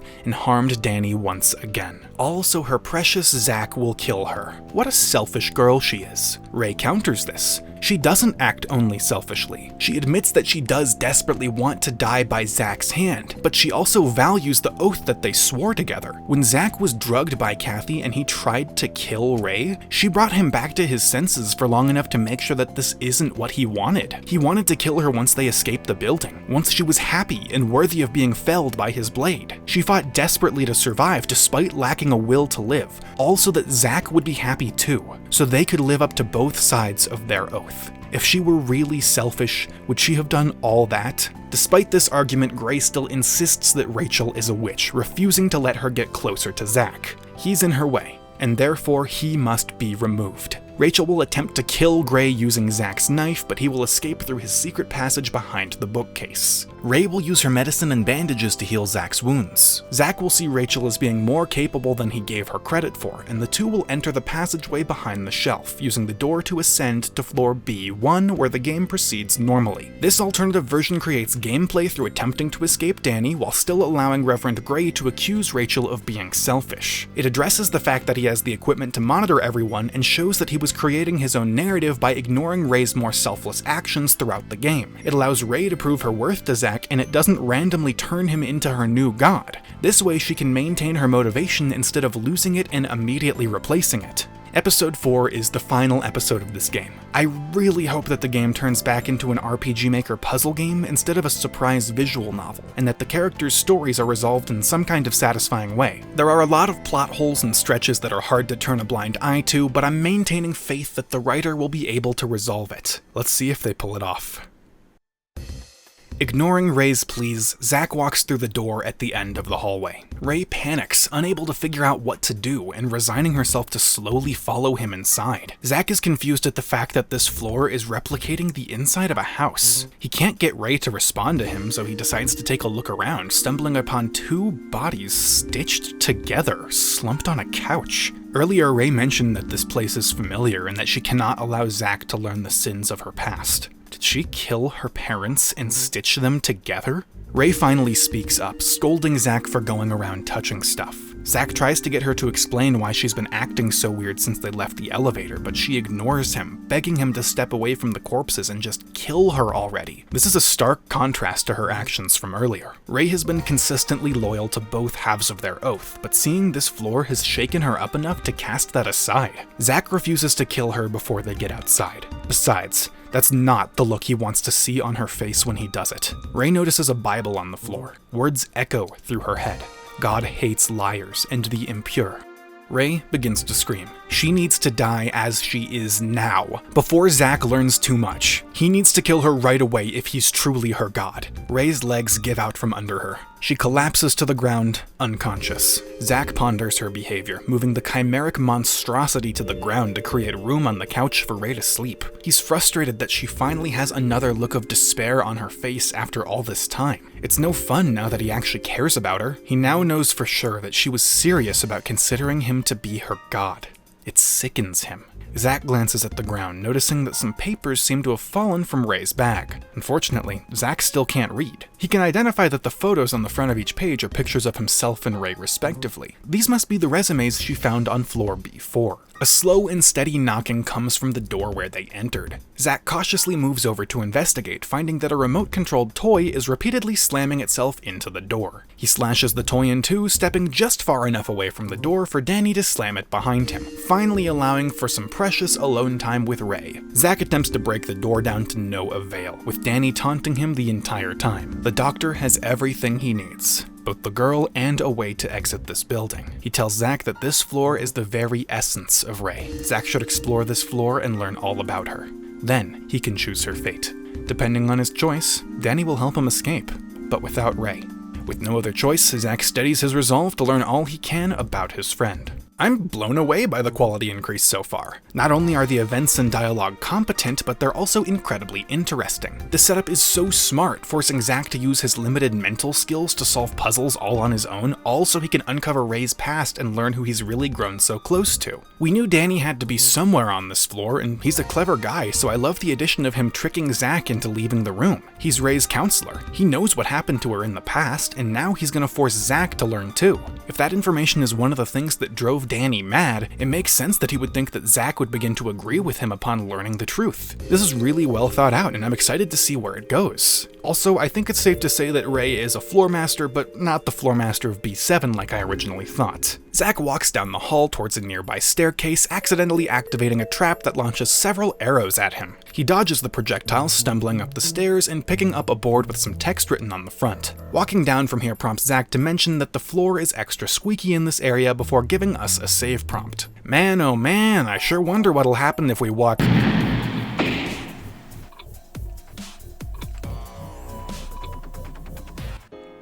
No, I just died. Zach takes the staircase to his left, finding himself in a kitchen with a delicious pizza from a nondescript pizza joint. But alas, this is another trap. Zach takes a bite, but geez, the pizza's hot. He gets so mad that he flips the freaking kitchen table. I suppose the writing quality has gone back down to the normal standard for this game. Underneath the table, Zach finds a trap door, but it won't budge. He walks through this door that doesn't look like a door, finding himself in a bathroom. A key sits in the bottom of the toilet bowl, which he reluctantly grabs before frantically looking for a place to wash his hands. The sink doesn't work, and I don't think Zach knows enough about toilets to think about using the tank, so he instead walks over to this not at all suspiciously full bathtub where he is promptly attacked by piranhas. Why is this floor booby-trapped to high hell? Zach uses his key to unlock the trap door, entering the basement and getting attacked by some wild dogs. He murders them in a tonally inconsistent minigame, commenting that the guy on this floor has a screw loose. He really hasn't put the pieces together yet, huh? Slightly north, Zach finds himself in a hoarder's paradise. It's so messy, even he's annoyed with it. There's a small box in the center, but it's locked. He tries to leave, activating another trap that breaks the floorboards beneath him. Zach grabs one of the planks, trying to find the safest way to climb back up. A voice calls out to him, telling him to be more careful. It's Reverend Gray. Zach starts spewing obscenities and death threats, yet for some reason Gray helps him back to safety. His reasoning? What fun would it be if Zach's story were to end here? Gray confirms that Rachel is currently with Danny, and that Zach is on a mission to save her. Has he finally gained some human emotions after all this time? Gray apologizes, not meaning to insult Zach. He's just curious about what sparked this change. Was it Rachel just like with all the others? Zach demands that Gray explain without being so cryptic all the time, and the man obliges. Ever since he was a child, Gray has observed those who are devout to God. Some were good and some were bad. He would watch them as people pretentiously exploited their faith to condemn those who did not agree with them. You know, like that thing Gray did during the entirety of last chapter. He would observe these people hypocritically wondering what God would think if he saw them. That inspired him to try it out himself. To play the role of God in some egotistical attempt to understand how God feels. Reverend Gray created this facility to put his idea to the test. He places test subjects on floor B7 in order to exact justice upon them through some kind of manufactured angelic intervention. He needed people with no opposition to bloodshed to ensure things were as effective as possible. But Zach is different from the others. He's pure, ignorant, unadulterated. That's why Gray brought him here as one of the angels of death. But Zach broke the rules by attempting to leave, and now he's a sacrifice. Gray wanted to know what motivated Zach to bring Rachel with him. He began monitoring them so he could get his answers, hence why he saved Zach's life. Beyond that, he's here to extend further help. In exchange for answering questions, he would like no opposition to their continued monitoring. Gray is very interested to learn how Zach intends to leave, what he wishes to become, and who he really is. Zach reluctantly agrees, but is stopped by the Reverend one more time. Gray wants to know how Zach felt when Rachel called him God. Zach answers honestly. It creeped him out. I think this backstory explains a lot about Gray, although it still has one big contradiction that I can't get past. If he wants to understand how God feels by putting religious people in life or death situations, why is it borderline impossible to escape? Realistically, there has to be an escape route somewhere. Staying trapped in a building for life just isn't possible. You need food and water. Despite all this, he calls each of his test subjects sacrifices because he knows they will die. Is the only requirement for being tested being someone with faith? And how does Ray not realize that by operating this facility, he's become the very thing he looked down upon with vitriol in the first place? This may be an intentional way of showing that Gray is shallow and egotistical, but there's an equal chance that these are plot holes. The game's writing has been so inconsistent that I'm not sure either way. For now, I'll hope for the best and assume it's a way of showing that Gray is not a good person. I do have one other question though. This floor is pretty clearly Rachel's. So why is she a sacrifice? Did she break a rule in the past and that's one of the memories she's been hiding from the player? Since the Reverend offered Zach help, he takes the man up on the offer. Zach asks what he should do and Gray tells him to pay attention to the board he picked up on the floor earlier. The names of a man and woman are written on the front, and it must be hung on the door of the owner. Zach heads to the only place he hasn't been able to explore yet, the creaky hallway of instant death. Miraculously, the hallway is no longer a death trap because it's convenient for the game designer. I really don't understand why they didn't just make Zach too stupid to put the signs on the doors. He didn't know it was a nameplate, he can't read, so if the player tried to use it next to the doors, they could be forced into an examine action where Zach comments that he isn't sure what it says. Instead, we got this weird, lazy death trap that makes no narrative sense. Zach hangs the plate on one of the doors in the hallway, entering a bedroom with a very unusual floor transition. A key on the dresser looks small enough to work on the box in the basement. Zach is forced to run to the basement instead of walking because we get another inexplicable death trap. Yay! The ceiling of this room in particular has started to fall down, and Zach barely avoids getting squished. Zach returns to the basement, unlocking the box. He grabs a nameplate from the bottom, placing it on the slot on the other door, but he stops. The text is familiar. Zach eventually matches it with the scribble near the top of Ray's resume. This room belongs to Rachel Gardner. This revelation is still not enough to make Zach realize that this is Ray's floor, so he walks on in and starts looking around. A pool of dried blood sits in the entryway. The room is mostly empty, so Zach sits down, turning on the TV to watch a news report. The reporter describes the brutal murder of Mr. and Mrs. Gardner. Their corpses were discovered over a week after their passing, their bodies riddled with knife and bullet wounds before being sewn together. The TV flickers to a different program, a recording of Ray and Danny sitting in chairs opposite of each other, presumably in a counseling session. He doesn't seem to be having much luck getting her to talk, deciding to try and talk about himself to make her trust him more. He talks about being born without an eye, hence the use of the glass one. His mother worried about him so much, always looking down at him with those dark, empty eyes. He asks if Ray hated her parents, but she didn't. So why did she cut them up and sew them together? Because she wanted a family. Danny asks how she came to feel this way, finally getting Rachel to open up to him. One day, coming home, Ray found a puppy. She deeply wanted to take it home with her, but knew that she would get in trouble for doing so. So first, she decided to tell her parents about it, but she never got the chance. The fighting was worse that day. The yelling and shattering could be heard through the walls. After the fight ends, Ray's father begins to yell at her, but her mother steps into the living room and starts the original argument all over again. It becomes physical, ending with Ray's mother slumped over the couch and her father stumbling down the street to go buy more alcohol. Miss Gardner stands up, swearing to kill that man one day, and gazing upon a gun she has hidden in the house. Ray followed her, wanting to ask about the dog, but her mother hits her, telling her that she's just as bad as her father and blaming her for all of the bad in her life before storming off. But hey, at least Rachel knows where to find the gun if she needs it. In the following days, Ray went back for the puppy. It was on the brink of death. When she tried to reach out for help, it bit her. Then everything went hazy. When she came to, she was in her room. The puppy was dead. She was fixing it. But her parents soon caught her. It instigated another fight, this time worse than normal. The screaming got louder than it ever had been before growing completely quiet. Ray sneaked downstairs to see what was happening, witnessing the murder that kick-started it all. But Ray wasn't quiet enough. Her father noticed the witness, removing the knife from the body and slinking off after his daughter. Ray sprinted away, grabbing the gun from the hiding spot and cowering in her room. She tries to calm the dead dog as her father walks in. He tells Ray that she's just as crazy as he is. She killed that dog. Rachel denies this. She didn't kill it. She made it her perfect puppy. And now, she's going to make him her perfect father. Rachel raised the gun, pulling the trigger. Over and over and over. After the incident, Ray sewed her parents together so they would get along. She replaced their injured parts with stuffed ones and sewed their mouths into smiles. They were perfect. For 1 week, everything was exactly how Ray always wanted it to be, until the police came and took her parents away. She was brought to an orphanage where a small animal died. She stitched it up, just like the others, wanting something to call her own. Danny kneels down next to her. He explains to Ray that his mother ended things prematurely, that his eye is what killed her, and Ray's eyes are so reminiscent of his mother's. As he declares his love for her eyes, Zach destroys the TV, declaring it sickening. He finally realizes that this floor belongs to Ray. The killer is Ray.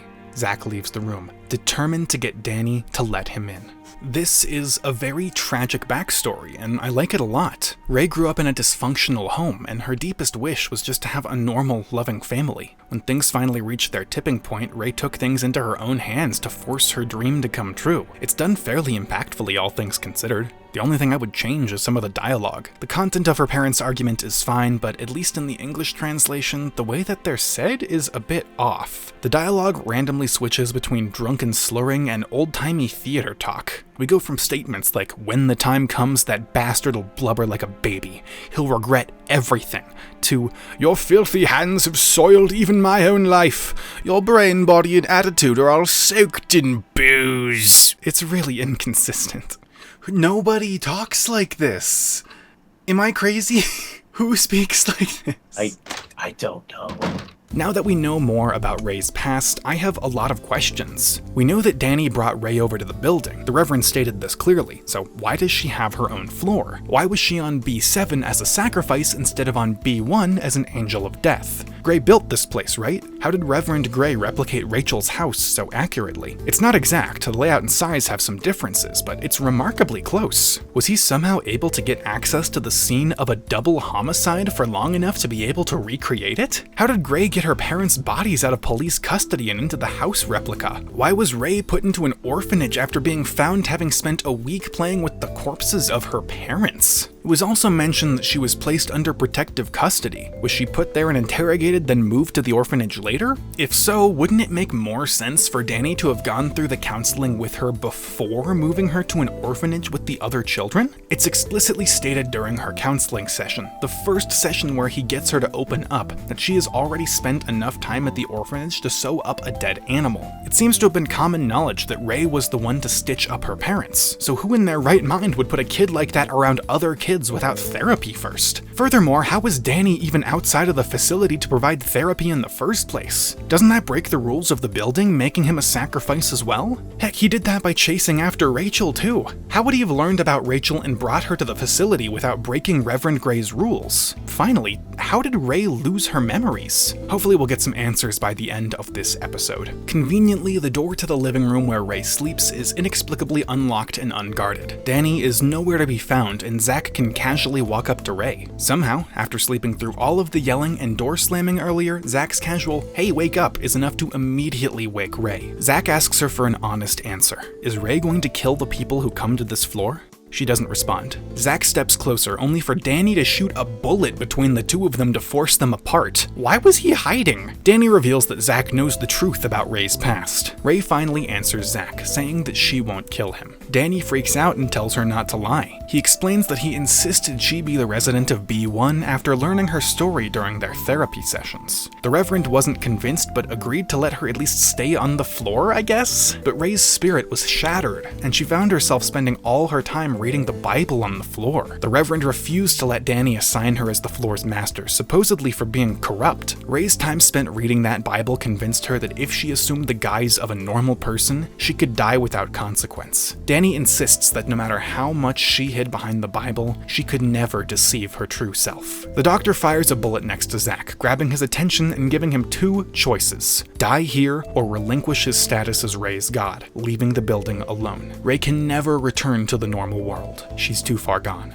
So, what'll it be? Zach asks Ray if Danny's blathering is true, and she confirms it. Ray lied to him, and despite it all, she still asks him to be her god. Zach tells her that he is not her god. This is exactly what Danny wants. The doctor tells him to run along, but Zach refuses. Ray stands up, pulling out her gun and telling Zach that she needs a god before shooting at him using ammo that, as a major plot point last chapter, should not and cannot exist. Ray sprints off, and Zach gives chase. They move into the bathroom, but Ray is nowhere to be seen. Zach reaches into the refilled bathtub up to check for her, only to be viciously electrocuted. Ray steps out from her hiding spot inside the dryer, saying that she had a feeling that wouldn't work on him. So Ray's the person who set up all the traps on this floor? When the heck did she have the time or resources for that? Why would Gray even let her do that? Furthermore, if Gray wasn't totally on board with her staying in this floor, why would he recreate it in the image of her home? Zach chases Ray to the kitchen where she sets the freaking floor on fire. Zach, being a burn victim, is scared for the first time in the entire game. I really like that detail. He runs around the fire to cut her off, only for Ray to blow up the oven and send Zach flying.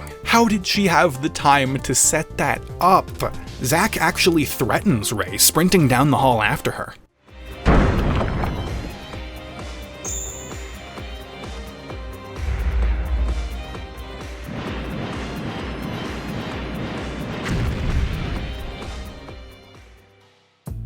I can excuse arrows.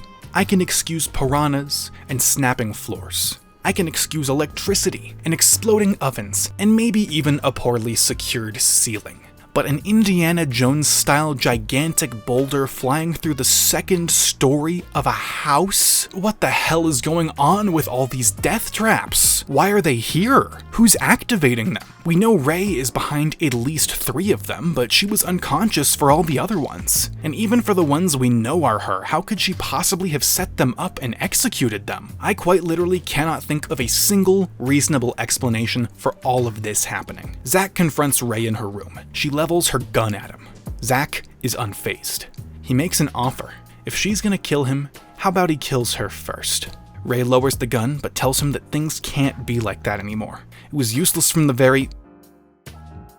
Oh, you wanted me to keep reading? Unfortunately, the translators didn't care enough to playtest the game, so the rest of that dialogue is off the side of the screen. Use your imagination, I guess. Ray says that even now her soul is telling her that she must be killed. God has no use for an abomination like her. Zach swore to God that he would kill her, but then Ray heard that God might not exist and decided to immediately accept it as fact, choosing to replace her apparently non-existent God with a new one, Zach. Zach once again insists that he is not her god. Ray raises the gun, saying that she's aware. Her lie has been exposed. She shoots the window. Her god is dead. Ray runs away. Zach lets her run away despite easily being able to block the door because honestly, why not? Nothing else makes sense at this point. Let's just stop caring. Ray is back in the living room, staring at the couch where her parents sat. Zach tells her that all she ever does is run away. He tells her to say something, but she remains silent. With his back turned to the room, Zach is vulnerable. Danny points a gun at the back of his head. If Zach moves, he gets shot. An angered Ray points her gun at Danny, shooting him with more impossible ammo. She claims that Zach is hers to kill. I don't really get this 180. Zach is supposed to kill her, but now she wants to kill Zach despite the fact that it fundamentally obstructs the core motivation that she's had for the entirety of this game? What, because this is her floor? Because she's supposed to kill people on it? Does being a floor master change someone's cognition, forcing them to want to kill all those who dwell on their turf? Well, guess what? She's not even a floor master. And even if she was, Zach is proof that that kind of supernatural nonsense isn't true. So why make such a sudden change? Keep thinking about doing something else, but I'm so hooked on this dumb story. Danny collapses, and Ray begins a monologue. She's already heavily sinned, so she won't be forgiven no matter what she does. Forgiven by who, Ray? You don't believe in God anymore, so why does it matter to you? Ray says that she wants to make Zach hers, just like the dog and just like her family. Zach steps forward and tells her to do it. Which is it? Does she want to kill him, or for him to kill her? Everything she's saying makes no sense. Thank you, Zach, for saying what I'm thinking. Ray says she's serious about killing him, but Zach throws her to the floor and presses his blade against her neck. She couldn't kill him if she tried. If she wants him to kill her, then he'll do it. Ray screams no, over and over again. Zach asks her what the problem is. This is her wish, right? Her half of the oath. But Ray doesn't want to be killed. Not like this. Zach is no longer her god. She doesn't need a god. Her god is dead. Blah, blah, blah. Repeat, repeat, repeat. Can we please move on already? I'm getting sick and tired of treading over the same ground we've already covered. This game wastes so much time over nothing, padding the length of the story to no benefit. Zach says he apparently killed Ray's god now, but he's not dead and he said he would kill her. Ray keeps repeating that her Ray keeps repeating that her god said he would kill her, and even Zach gets fed up with the nonsense and pushes the blade closer. He reminds her for the billionth time that he said he would kill her, and apparently, for some reason, it starts to get through this time. He says that Ray and Danny are only making excuses. His dramatic monologue is beautifully undermined by typos that were somehow not caught before publishing. Zach tells Ray that she's her own woman and she should take control of her own life, so Ray finally agrees. They have a little reunion with Ray returning to her marginally less delusional state. They re-swear the oath to have Zach kill Ray and move on. This might have been more emotionally gripping for me if it didn't take 10 fucking minutes to get through. She really repeated herself over and over again in 2 different rooms for 10 entire minutes. So they're friends again or whatever, but Ray has no memories of how to leave. They decide to check the foyer where they find literally nothing, but they conveniently have a revelation that the exit is probably on floor B2 because apparently they haven't seen people come down to this floor from outside. Well, congratulations, you haven't seen people come down to any floor from the outside, so that gets us absolutely nowhere. Ray says that because Danny has been able to come and go from the building as he pleases, that must mean that the exit is on a floor below them. Why?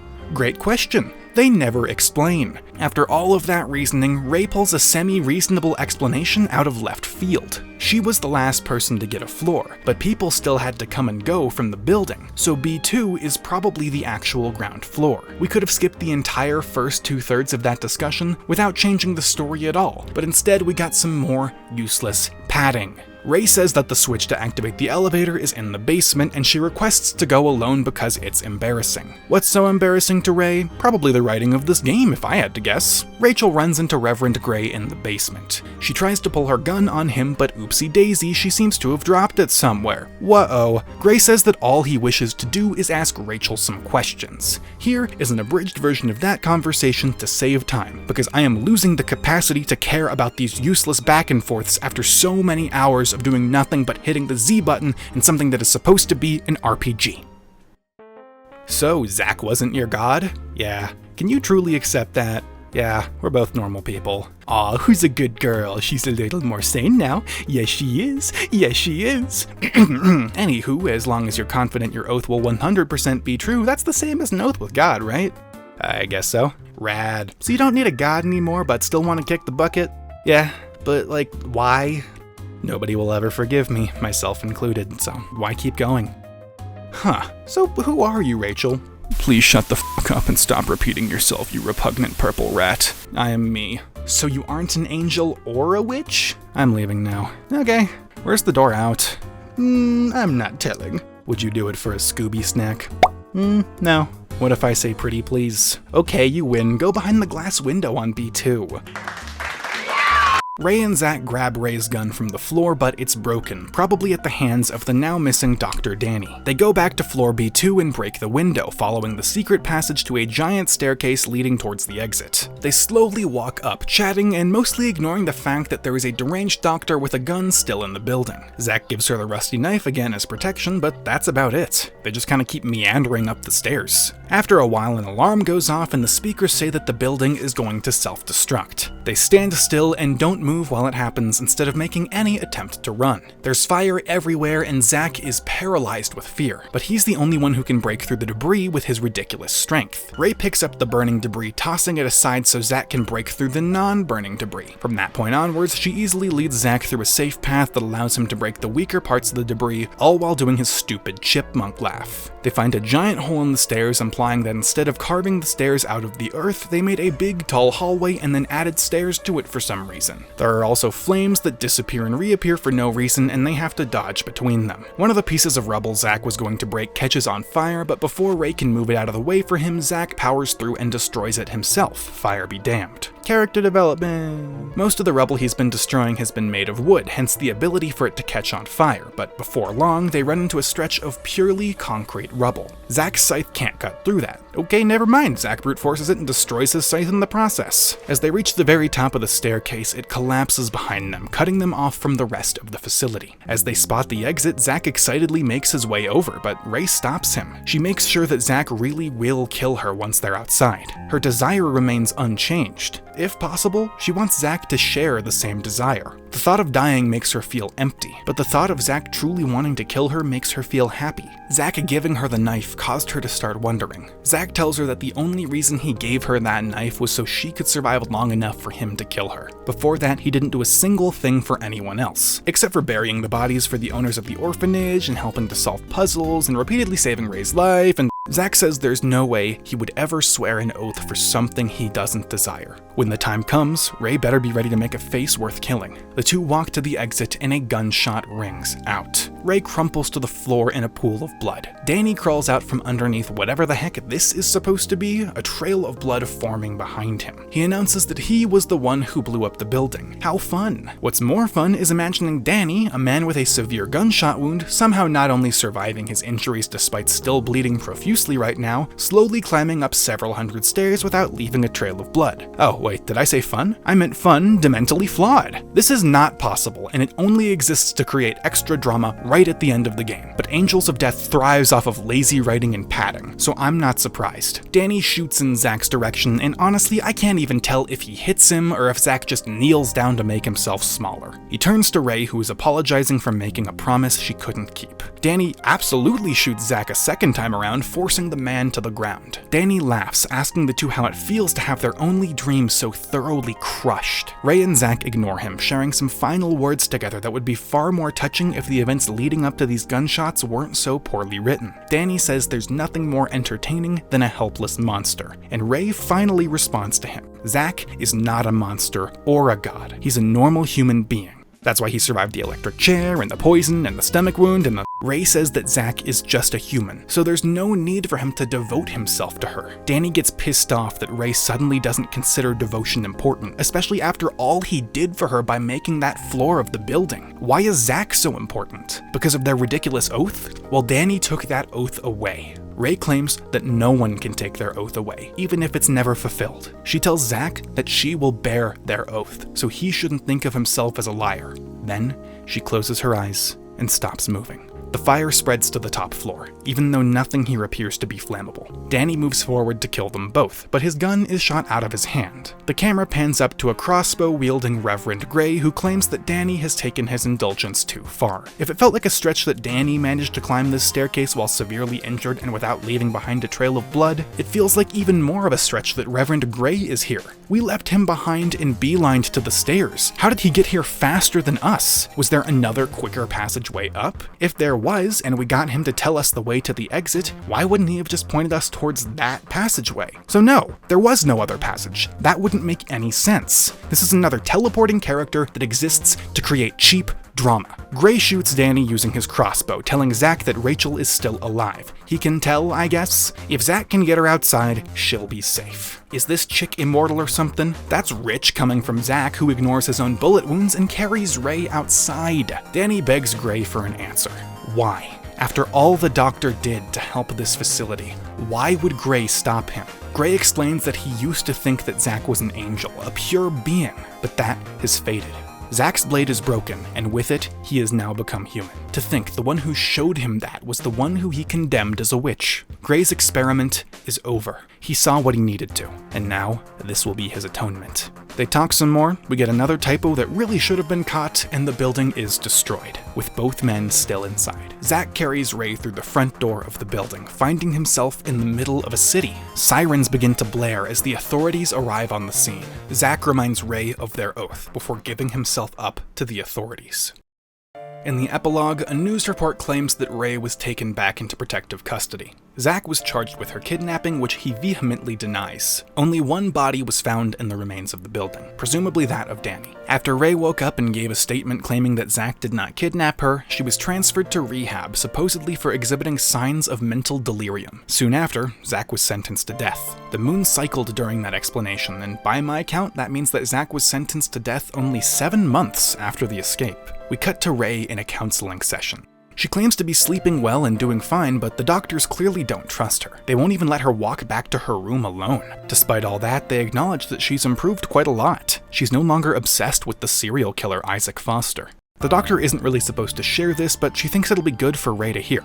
Zach has been sentenced to death, so she no longer needs to worry. When Ray gets back to her room, her inner monologue reveals that she's been lying to the doctors. She still greatly cares for Zach, even somehow keeping the knife he gave her inside this monitored medical facility. Every single night since they escaped, she's barely slept. Ray picks up the knife and brings it with her to bed. Heavy knocking comes from Ray's window. She stands up, blocking her door with extra boxes and pulling the blinds apart. Zach kicks the window in, destroying even the bars. Zach escaped from prison, and he found himself a new scythe. And now, it's time to finally fulfill their oath. When the doctors manage to break the door down, both Ray and Zach are gone.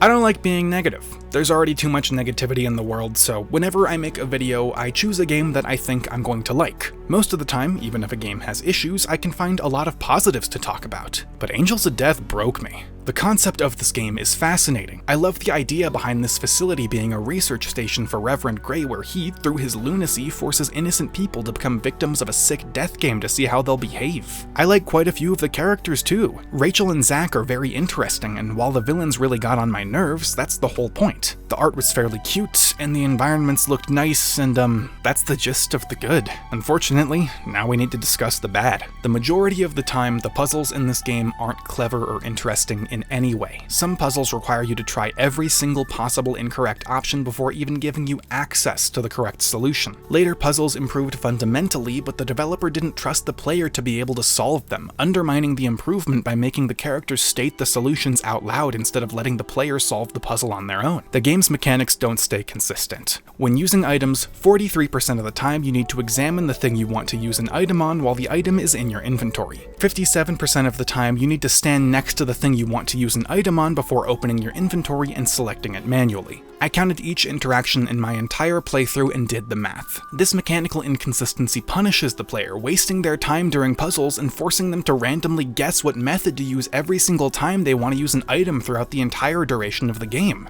This issue persists through all 4 episodes. Angels of Death is marketed as a horror game, but it oftentimes ruins its own creepy atmosphere by including things that are poor attempts to be scary. Zach's chipmunk laugh and Danny's tongue-out portrait are good examples of this. It looks like they're supposed to be scary, but they have the exact opposite effect because of their poor execution. The English translation of this game is full of text formatting and spelling issues. Sometimes it's something small, like putting 2 L's in frolicking or spelling Eddie with a Y when the game has been regularly using IE. Other times a character's sentence will fully go off the edge of the screen, making it impossible to read. This is an indicator that the translation team didn't care enough to do even a cursory playthrough of the game to make sure that there weren't any glaring issues. Either that, or they did do a test playthrough and they're just incompetent. The music is oftentimes really inappropriate. A dramatic scene can be playing out and the game will choose dubstep as a backing track, undermining the tone of the scene. They had a few moments that had really good music that was very fitting, but there were few and far between. The final scene where Zach finally gets to fulfill his oath to Ray had one of those tracks, but after it was over, it faded back into the inappropriate dubstep for the end credits.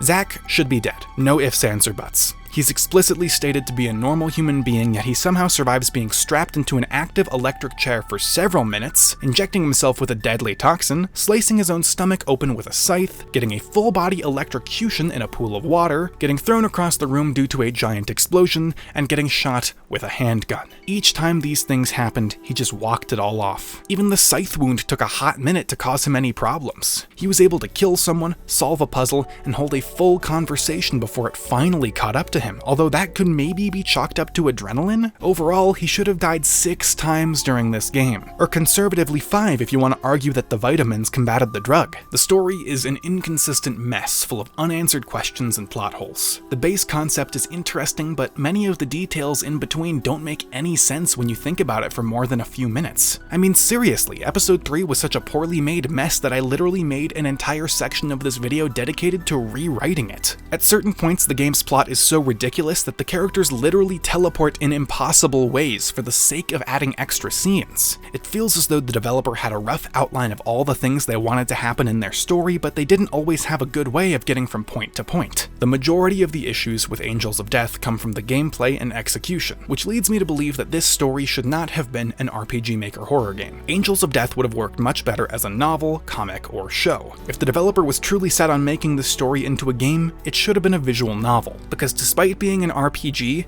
half of the game was spent watching things automatically happen while I pressed the Z button to progress dialogue. Thankfully, Angels of Death was popular enough to get several different media adaptations. I couldn't find the manga at my local bookstore, but I do have access to stream the anime. So while I am editing this video, I will be spending my evenings watching the entire show, all 16 episodes, and I will come back and insert my thoughts here. Okay, I have finished the show. I have no idea how copyright works regarding the use of anime clips, and I don't want to risk messing it up, so this is just going to be a very quick summary of my thoughts without any extra visuals. The show is substantially better than the game, but it maintains many of the major plot issues. They rewrote a decent amount, including some improved puzzles and a way better backstory for Zack. The main thing that really stood out to me was the witch trial. One of my least favorite parts of the game was the witch trial, which was just 15 minutes of the characters taking turns making baseless accusations towards Ray. My recap was obviously a comedic exaggeration, but not by as much as I wish it was. The anime improved this scene by increasing the absurdity of the accusations to make them comically bad instead of just frustratingly bad. They also had all 3 witnesses present at all times, and they would argue and contradict each other's statements, with Danny even protecting her sometimes. This gave Ray a much more effective defense, which made it feel a lot less like the writers were preaching nonsense and more like what it actually was: 2 idiots, a liar, and a crazy person bickering with each other. While I think that my rewrite works better from a gameplay perspective, I think the anime's rewrite is good for a show. By removing gameplay from the equation and fixing some of the shakier plot points, Angels of Death was turned into a competent but still heavily flawed show. If you absolutely have to experience the story for some reason, please watch the anime instead of playing the game.